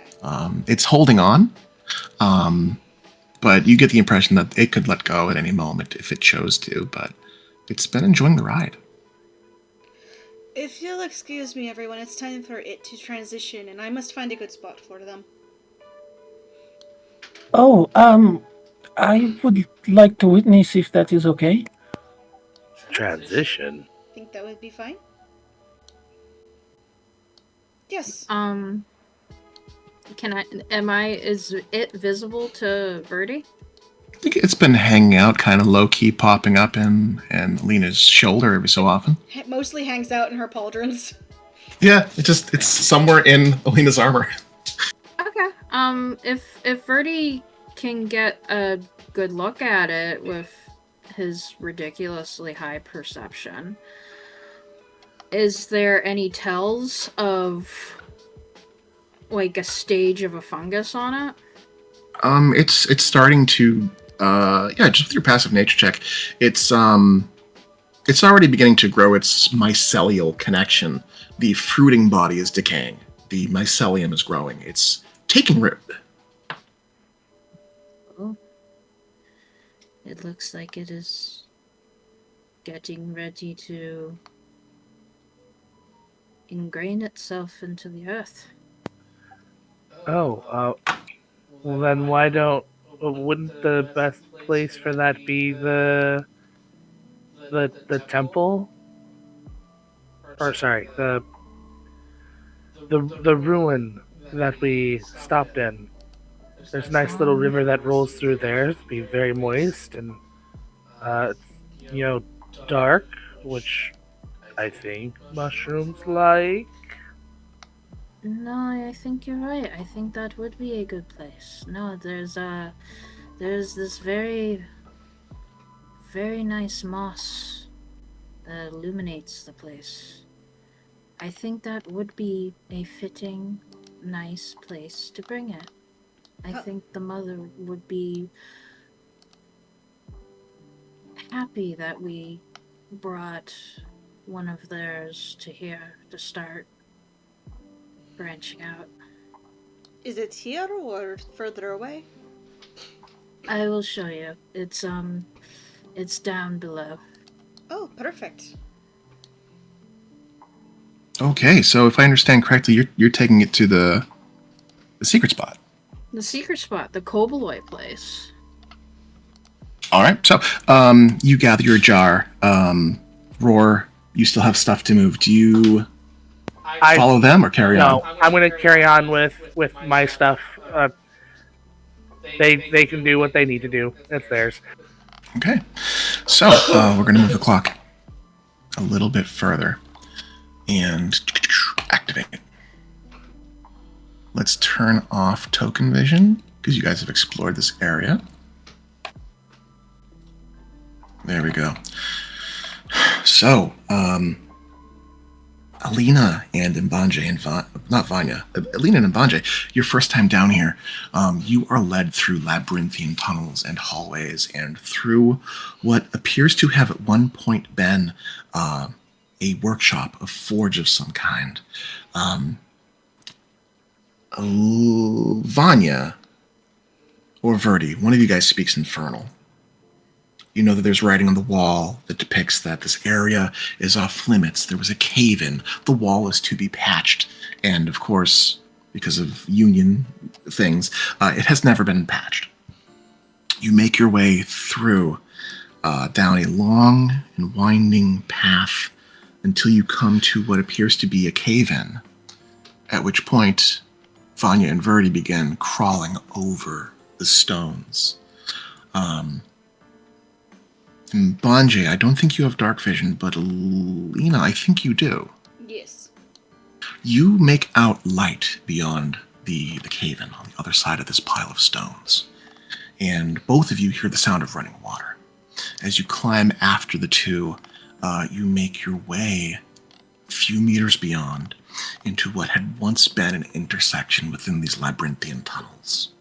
You see a waterway with clear and clean, cool water running through it, and these patches of moss that have anchored themselves to these wet, slick stones, illuminating a faint green light in their lattice-like structure.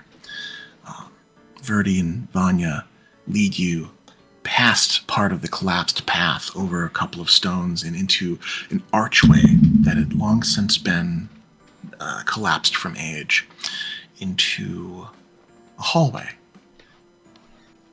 Banking right into a different hallway, you see all the telltale markings of a place of worship, long since disused. Entering into a grander, well-lit hallway illuminated by stones fastened into the walls, thrumming with a cleaner and more calming light of this magic illumination, you get the lay of the land.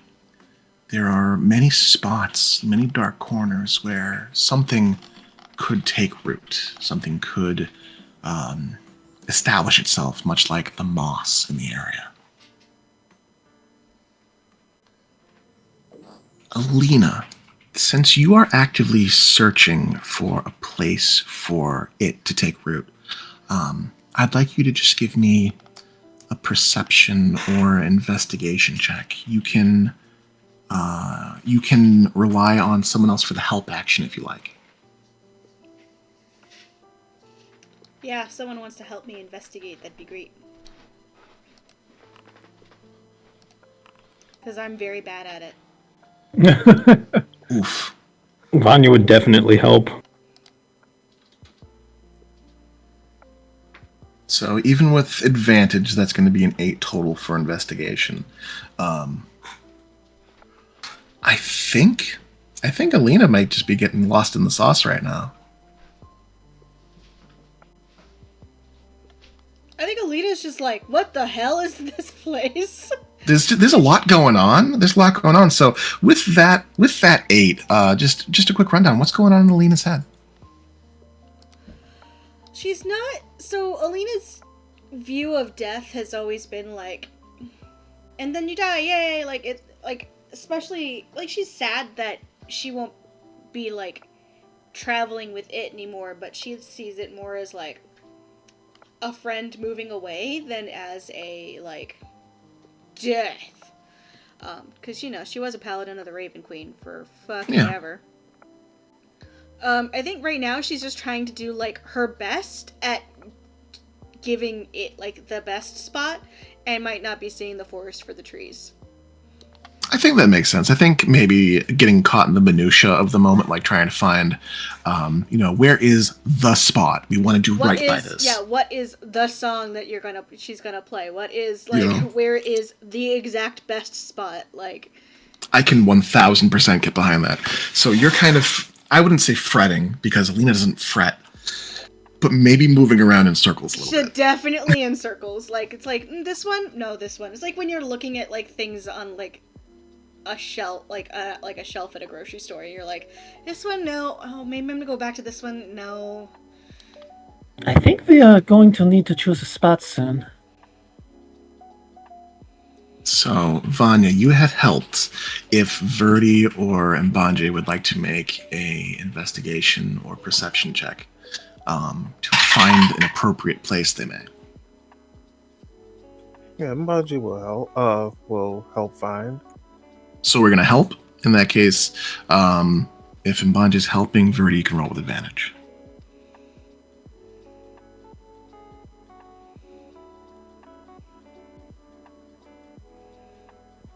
And what would that be? You said investigation? Investigation or perception.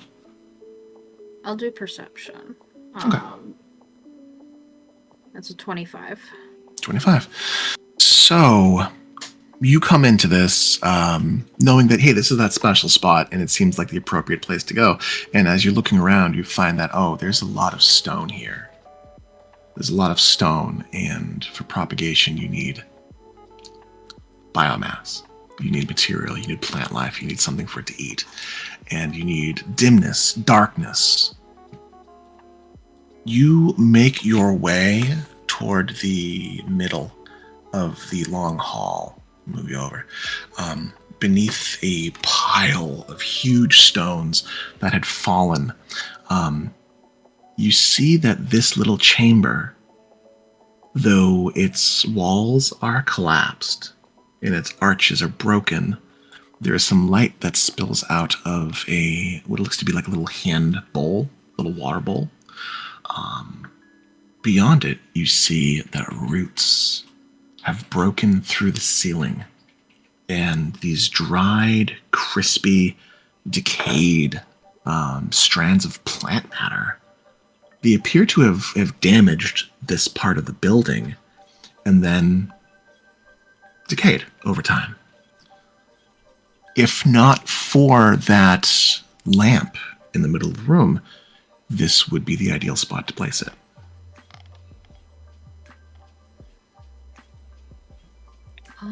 Is there a way for me to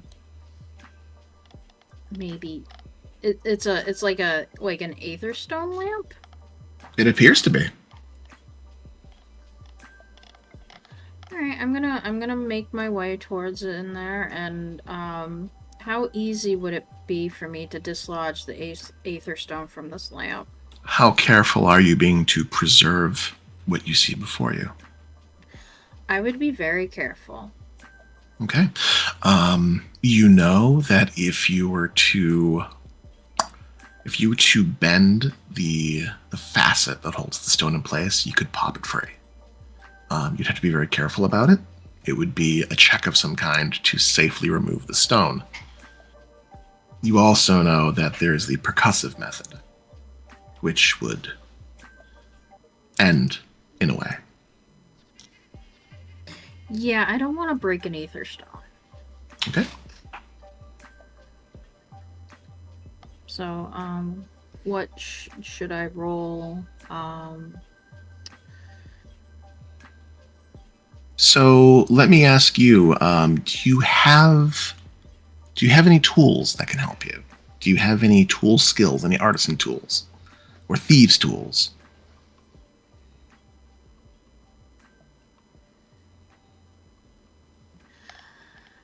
There's nothing listed on my sheet. I have calligraphy tools. Okay, I don't think those would help you, but all that's going to do is going to No. change the DC.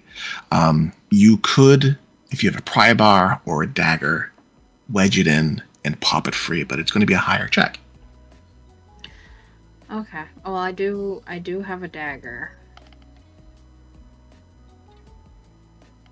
Do you voice any of this to your companions? I'm going. I'm gonna look the Aether Stone over and judge how difficult it would be to carefully remove this, and I will bring it up to the rest of the group. This area seems to be very good for it, but the light is too strong in here. I don't suppose I can use mending to carefully, like, bend or break things, can I? Mending to unmend something? Yeah. Oh boy, that's a loaded question. All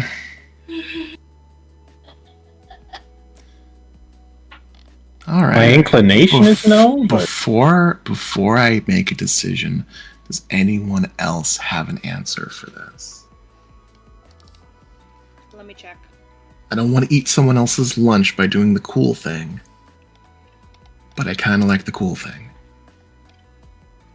So yeah, I don't have. So DM, are you playing with the rule that a spell can be swapped, but once it's swapped, it's locked? If you haven't prepared your spells for today, I will let you lock in your spells now. Okay. Because I think I have something that could help. Let me get back to my not prepared spells. I mean, you could shape mold earth or shape stone or something, and then If you got stone shape, yeah. If that's a spell that's available to you. Mold earth wouldn't work so much because it is worked stone. But I like where you're going with this.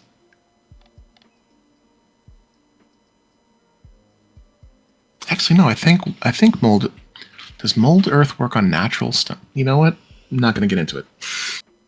It's too much thinking, too much arbiting.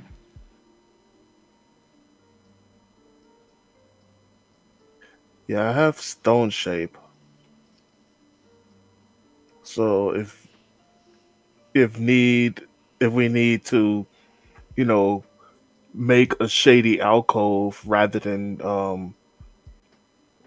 removing the Aether Stone, Ambaje can create an umbrella or just like a half wall on the other. Just make a barrier. Okay, so we've got a plan B. In that case, Vanya, you asked a very interesting question. Can mending be used to unmend something? I let someone use mending to fix bone in this game before. I think that's crazy in a fun way. So, Vanya, I'm assuming you go and you approach the stone and you see what you can do with your magic. Yeah. The Aether Stone's part of a lantern, right? Mm-hmm. It's a crystal that's illuminating light. So I would imagine to utilize mending in this way, I would approach it as almost kind of like almost softening the metal around the Aether Stone as though the magic was going to connect two pieces of metal together.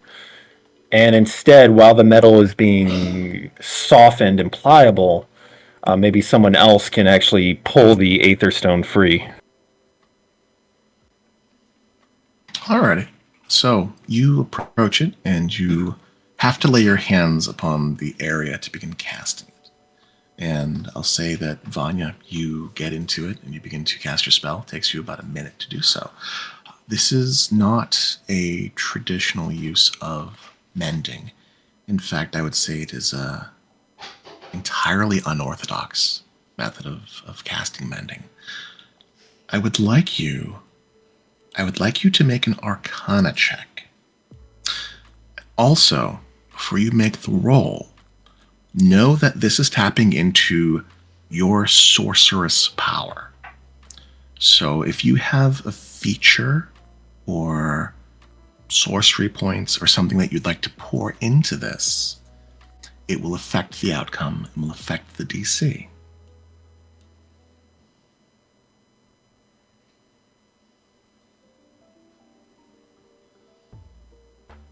So I do have magical guidance, so when I can make an ability check that fails, I can spend a sorcery point to re-roll it.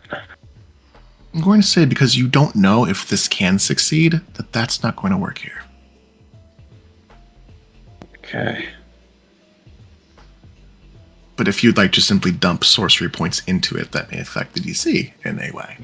I'll put 2 sorcery points into it. Okay.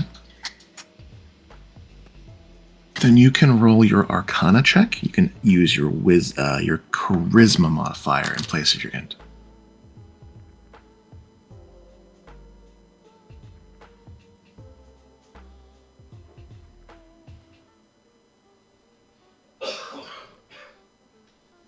Wow. Ooh,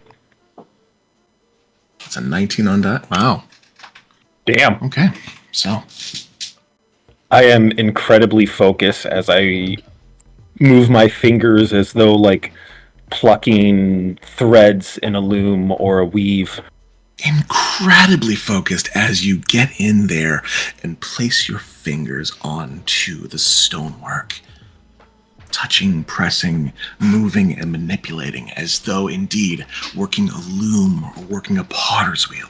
Your entire body gets involved as you massage and meld this material, so much so that you appear as though hunched over it. Verdi, you see this visage, this appearance, this silhouette, as Vanya does her work, illuminated, silhouetted by the light on the other side of her, as your hair begins to come loose about your brow, just kind of haphazardly and scraggly dangling. You don't realize as you begin to sweat and perspire. You don't notice as your fingernails take on a longer, almost clawed appearance. It is a very civilized and arcane thing to take the chaos of a broken thing, of disorder, and binding it back meticulously into place to recreate what the artist intended. What you are doing, Vanya, is inherently chaotic in nature.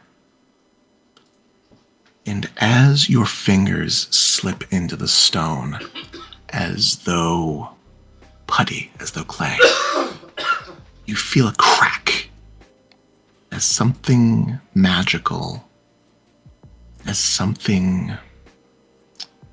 in its place is shifted back to a state of entropy, shifted back into the form that it belongs in. For you, this is a sense of a wrong made right, returning this thing to its natural state. The Aether Stone pops free of its facet and lands in the water ball as the area you find yourself in goes dark.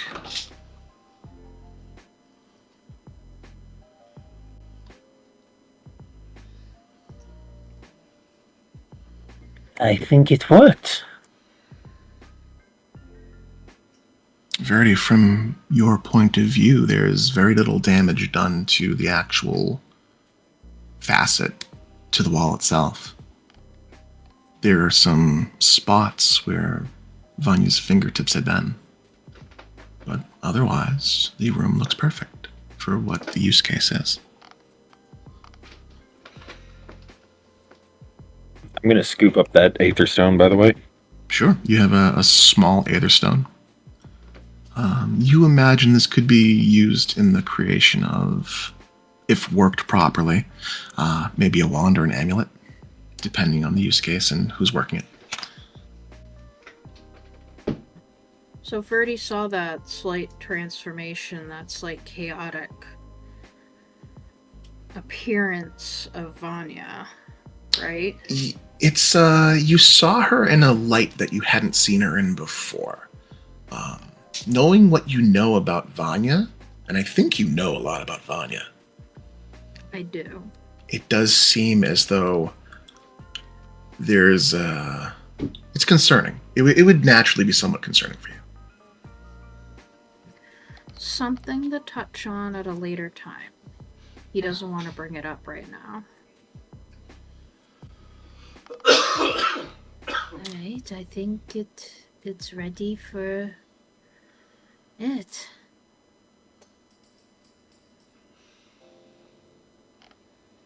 All right.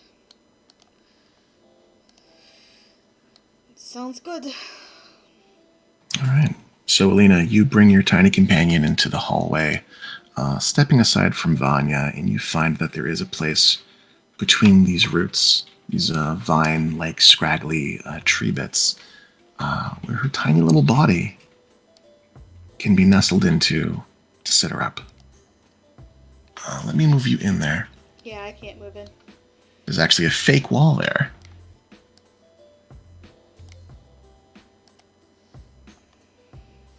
And Banjay, as this happens, the beaded sister does attempt to dismount from you unless you move closer. Hills, are you okay? Like, go ahead. We are intent to observe. Oh, for sure. He's gonna actually take them forward, so they can have less. If they still want to get down, they absolutely can. Yeah, they want to check out and watch what's going on.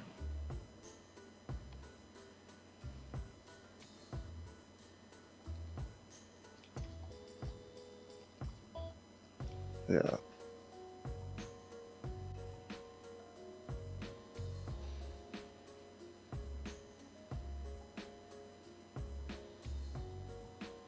Whoa. Well,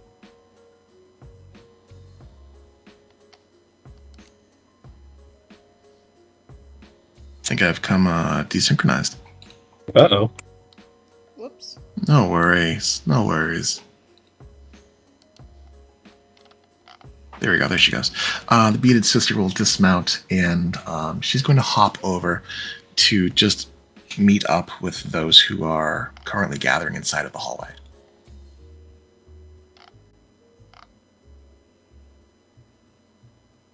And she's just going to scoot over this way. So, Lena, you set her down? Yeah, I'll find a good Cool. spot to set her down. And I'll expand my loot from my bracelet. Okay. So you set her down, and she looks sleepier than she's ever looked before. Placing her down, she doesn't really move much. It lays its hands in its lap and, tilting one head, listening to the side, watches you as you begin to... I don't know. I think you've played music a couple times for it. Oh, several times, yeah. Several times. And it appears to be elated that you are once again producing the noises that it likes. And it watches you as you begin to play. You may roll a performance check. Unless it is something simple that you plan to play. If it's something rote, you'll just have it. I'm playing a lullaby. A Gilnean lullaby. I'm going to say that unless you are try-harding, this is just This is probably the second same one- nature. This is probably like one of the first things I learned on the lute. Okay. So, you play a lullaby. It's sweet, not too long, not too loud. And as you do, as expected of all lullabies, your audience begins to drift. The Myconents, these little mush folk, they don't breathe. Their chests don't rise and fall in the way that you'd expect.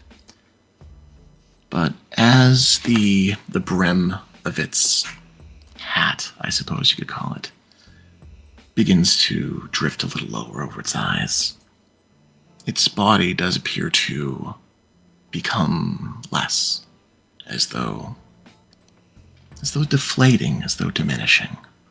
And you see the tufts of fluff and fuzz begin to grow slowly and steadily, like ferns uncoiling in the morning mists. And the fuzz begins to grow. Eventually, slowly but surely, overtaking the form of your companion, spreading out into the tree material, into the roots, and growing and spreading. Eventually, it reaches your boots, begins to slowly and steadily crawl up onto the metal of your plate, as though in defiance of nature itself. It spreads and it spreads and it grows. And over the course of several minutes, its form is reduced to just this little statuesque silhouette on the wall. And you see all around you, it has expanded, has grown, and begun to connect with the wall and the floor and the ceiling, the grooves underneath your feet.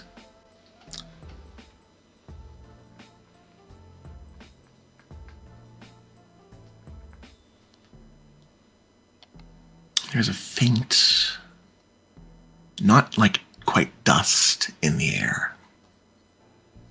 It's too fine, it's too powdery. But in this moment, you are all aware of each other's presence, of each other's thoughts in this moment, as the room is thoroughly connected to this network, this weave of minds.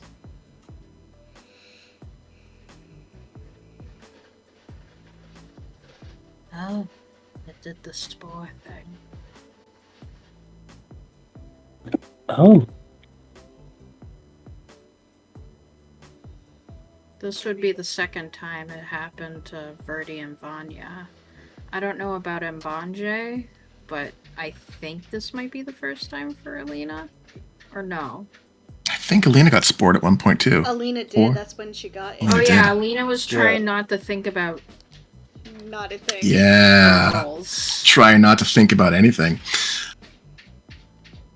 It's not as jarring the second time around as you are linked one by one to one another.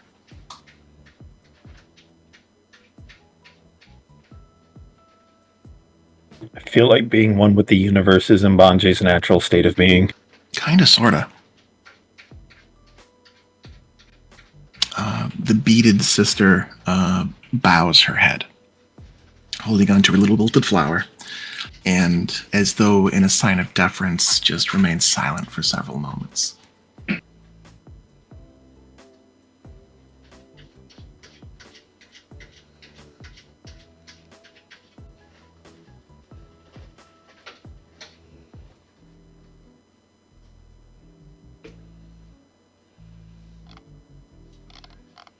And Banje tries to center on what Buddy Holly's thinking. Buddy Holly. This is new for Buddy Holly, I think. Buddy Holly does not want to eat the mushrooms. Buddy is very hungry. Very hungry.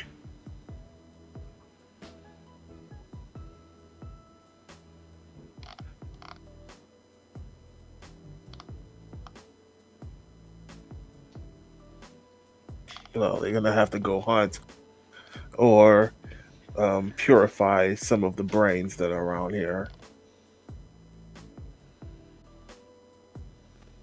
Alrighty. So, as moments pass and the room begins to spread more and more with this network, with this this growth, these lattices growing up the walls. Alina, you get the impression that this is as safe a place as any to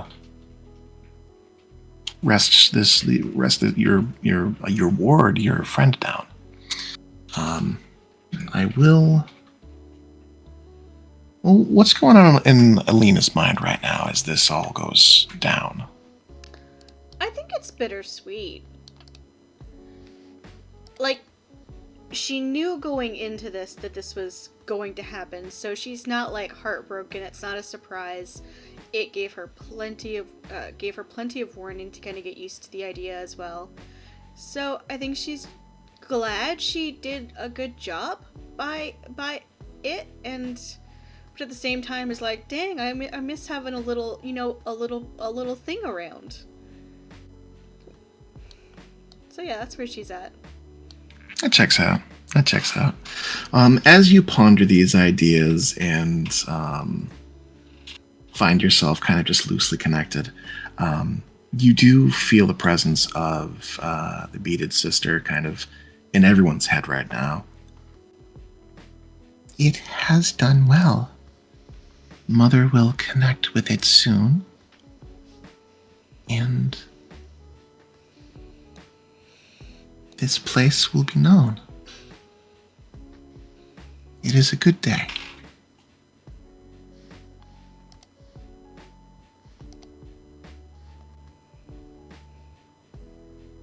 As you are pondering these feelings and are thinking about, as the one Q, thinking about having a little buddy around, I'm going to give it to you, even though your passive perception is nothing to really. You're an average Joe. You're an average paladin. But you're there, the closest, with mycelium on your shoes and fuzz in your hair. You notice first before anyone else tiny bulbous growths beginning to swell up from inside the fuzz, the carpet of white that has overtaken the walls and the floor and the ceiling. They're tiny, little tiny pinpricks. Little tiny round buttons in the fuzz. Scarcely noticeable.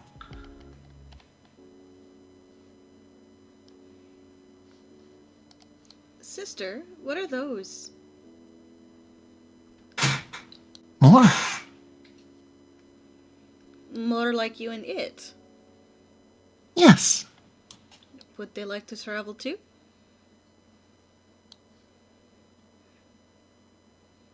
The sister shrugs her shoulders. If they like to roam, Mother would like us to roam. Some like to stay, but some will roam. It will take time, but they are growing healthy and quickly. This is a good place. It is a good day.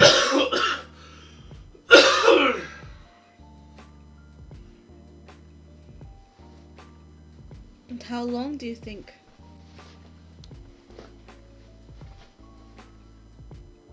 Because you are connected in this sort of this brain space, you get this impression of time that is alien to you. It's not in like moons and cycles or winters and falls. It is in like instances of consciousness, and it takes you a few moments to parse. But you get the impression that it could be a day, it could be several days. And there's this like excitement that's welling up inside of the sister that that you recognize. You recognize the excitement, even though this mind is somewhat alien to you. It is the concept of potential. That there could be a lot happening soon. Or there could be a lot happening over time. But your best estimate, putting your heads together quite literally, anywhere from 1 day to over the span of a week. Okay.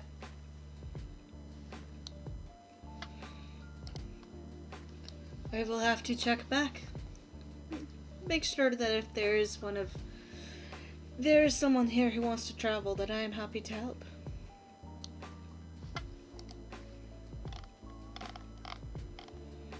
So, with that, does Alina linger?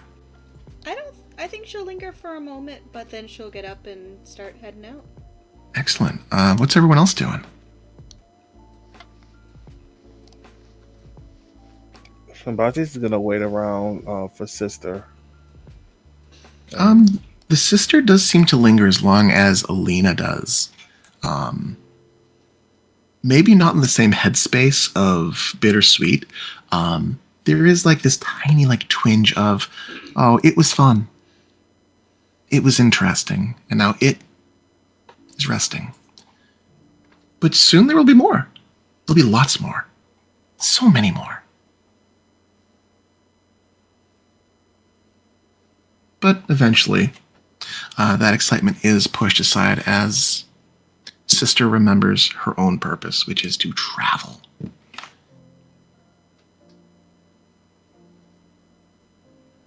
With that, I would presume everyone begins to gather their things. Yep. Yeah. Cool beans. You guys gather up. You take, maybe one last look at this place. Alina, please give me a religion check on your way out.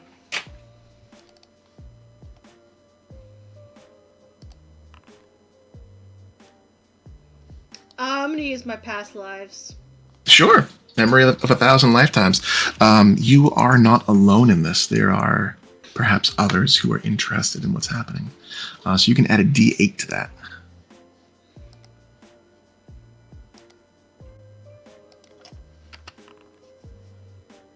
$13. It sucks, but at least not as embarrassingly so. It's not the strongest connection you felt, but you do feel a connection to that same vibe you felt on the top of the pyramid.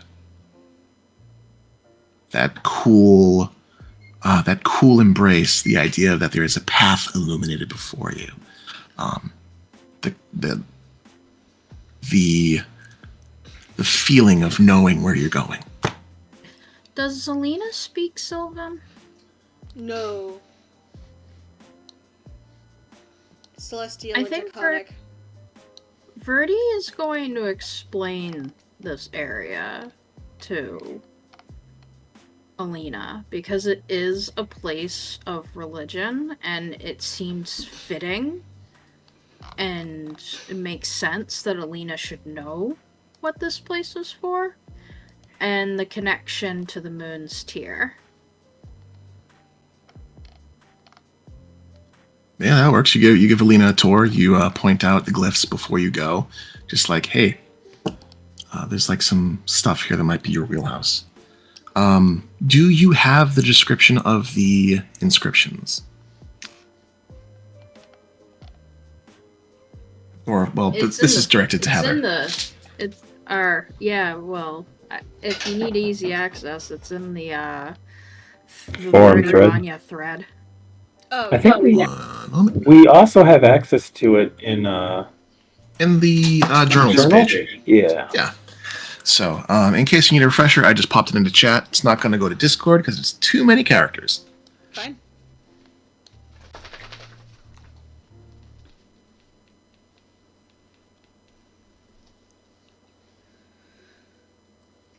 It'll be a few hours before the fiends get here, correct? I think that would be Verdi's understanding would be within 4 or 5 hours from now. About 4 or 5, I think, give or take. I'm going to spend a couple here, doing what I can to fix things. Okay, interesting choice. With some guidance, you would be able to find your way back to the surface, unless you guys want to stay here and help Alina. Actually, as sister, would sister know the way back because of mycelium networks? that are getting developed. Sister would probably be able to find her way back. Okay. Well, if you're staying here, sister, if you're interested in staying, I noticed a few, what do you call it, lingering glances to the area. I'm not doing anything up top. If you want to mull about, you're welcome to do so. Sister gives a contemplating glance back at you, looks about, and inclines her head. So Sister's gonna hang out if you're hanging out.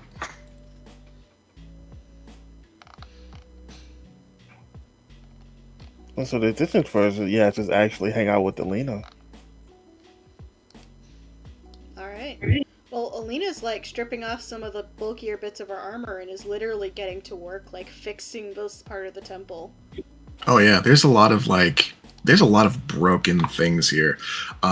You don't have any real tools to clean, but you may be able to right some of the columns. You may be able to move some of the debris out. She has, yeah. I mean, She has a strength score. She can handle this. she has a strength score and a long history of cleaning temples, so Hell yeah. Actually, with that said, Mbaje can probably shapeshift into something that can help her. A mole.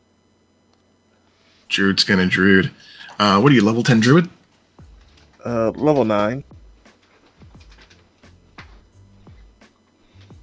Gonna have to fix that next session. You should be level 10. Druid. So you should be able to CR1 creatures. So yeah, there are beasties that are. What do we got?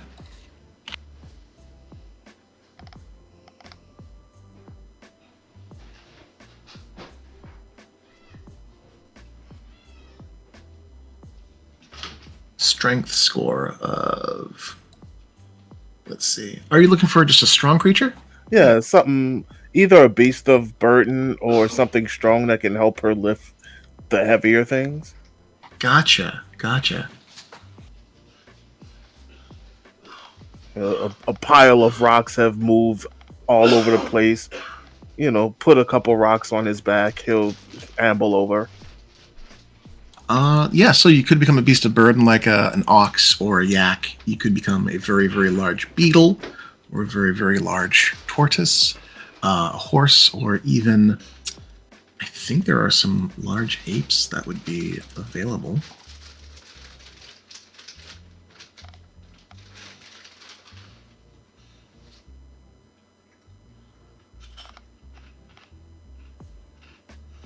ape might be a good choice just in case, like, that has a little bit more.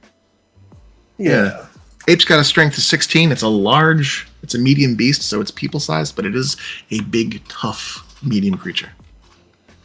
Yeah, go with that. Alrighty. So you take on an animal form, and you and Alina get to work together, putting back together this temple, which has not seen use or worship in gods know how long. So while you guys are doing that, we got Verdi and Vanya. What are you guys up to? I'm thinking Vanya would.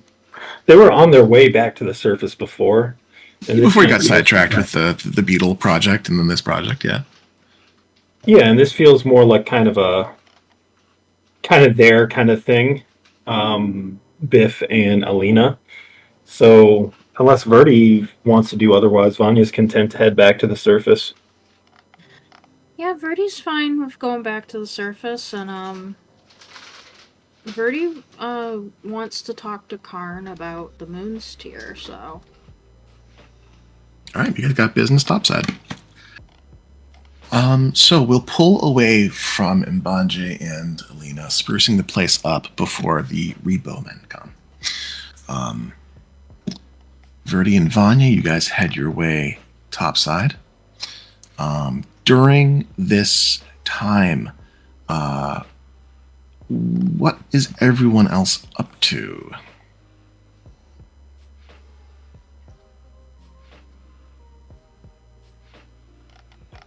Um, so I finally remembered that Biff has to have a very important conversation with maybe Roar. So he's gonna eventually pull himself away from helping move things and seek out Roar. All right, Roar, as far as I know, you've been going back and forth with the Ring of Telekinesis, moving a whole ass golem piecemeal up and down Ye- through the temple. Yep, that's true. All right, so we'll say that you run into Roar topside on the outside of the temple.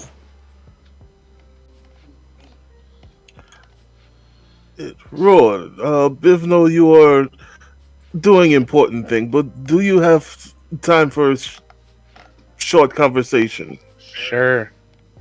Um, and he will move up to Roar and pull out his cracked stone. It's like a prism, giant crack in it. You know mending, yes? Yes, I do. Um, would you be able perhaps to help fix this? It is Biff protection against. Uh, mm, do you know about the weapon? Which weapon? Brazen Clout. Yes, I'm aware. And the whole dragon thing. Mm-hmm. Oh, I'm aware. okay. Biff did not know how much secrecy Bones had put forth. Anyway, yes, it is my protection, and some recent battles have made me push harder than have made Biff push harder than perhaps Biff should have, and so this is the result. Uh, it was given by, as I look for the name. Of course, it's not the name. It was given by a god, so Ankh. It may be not sure that you can help, but maybe if you try, things will not be horrible. Can I? Is it a Arcana check, investigation check to see what kind of item it is and whether mending or something similar could fix it? I'm going to say, since you have seen this material before, that you know what it is. You recognize the iridescent sheen of this, what appears to be a thick pane of glass. The way that it reflects colors is a little peculiar, which clues you in that it is flail snail glass. The otherwise pristine disc of material does have a fracture in its center. It seems to be hanging on just by some scant threads of glass that have not broken yet.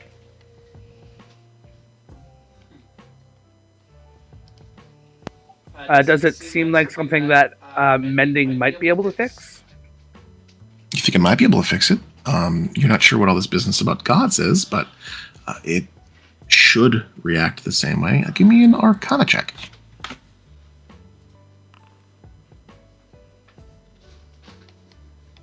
26. A moment.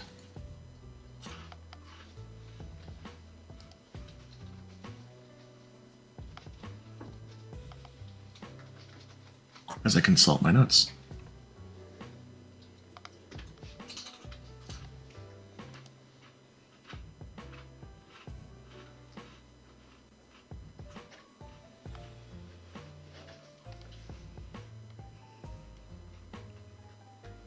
Okay.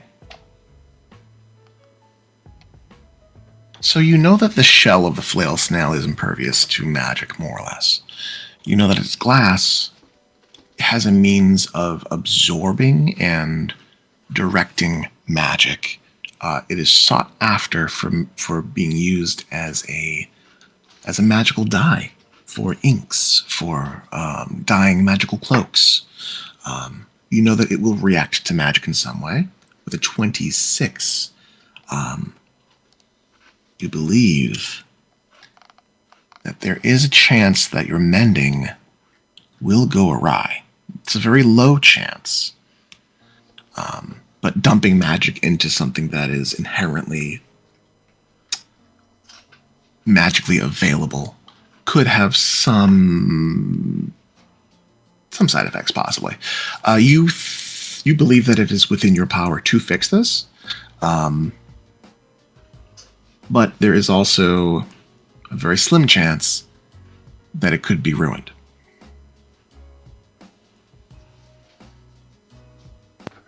Okay. So I will look at it very carefully, and I'll look up at Biff and back down to it. Well, I can try. There's a non-zero chance that attempting to repair it will break it more. Meaning the magic that it offers will be gone. Oh, that would be very horrible. I'm fairly confident I can fix it. I cannot guarantee how it might handle how I fix it.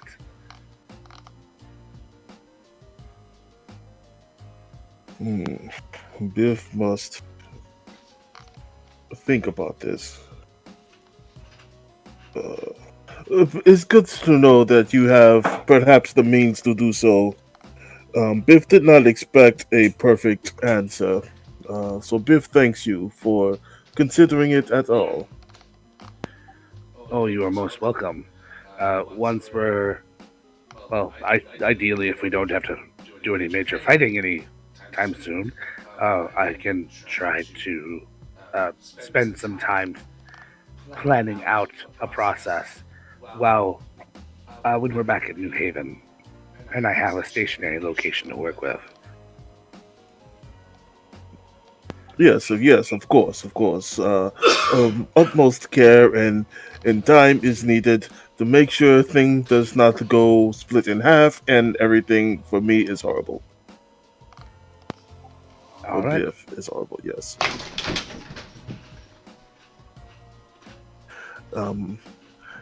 Thank you, friend Roar. Biff will go now to think upon this information and see if there is perhaps an alternative or someone else here who can help you in your work that must be done.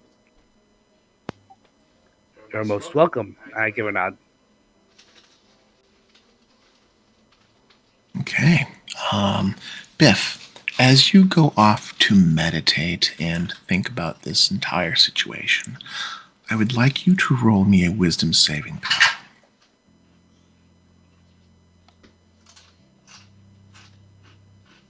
That's an 11.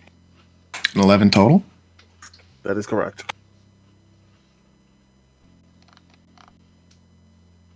You get about 6 or 7 meters away as you break away from Roar, and you find yourself, like, instinctually deviating from where people are. By the time you realize where your headspace is, you have moved away from the party and toward one of the lower rungs of the ziggurat. And what goes through your mind with an 11 is that was not the answer that you wanted. It is not the answer that you needed. And I need you to roll me an attack roll.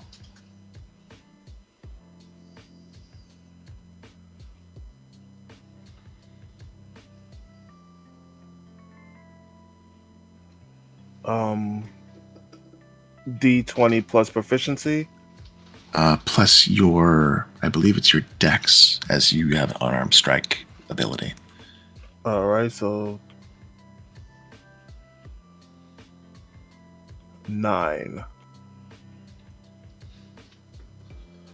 You rolled a total of 9?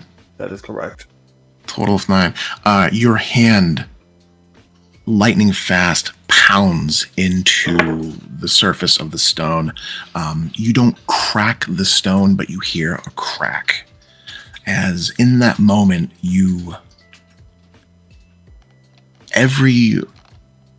it takes everything that you can it takes everything you can to rein in this sudden burst of anger and irritation, this red hot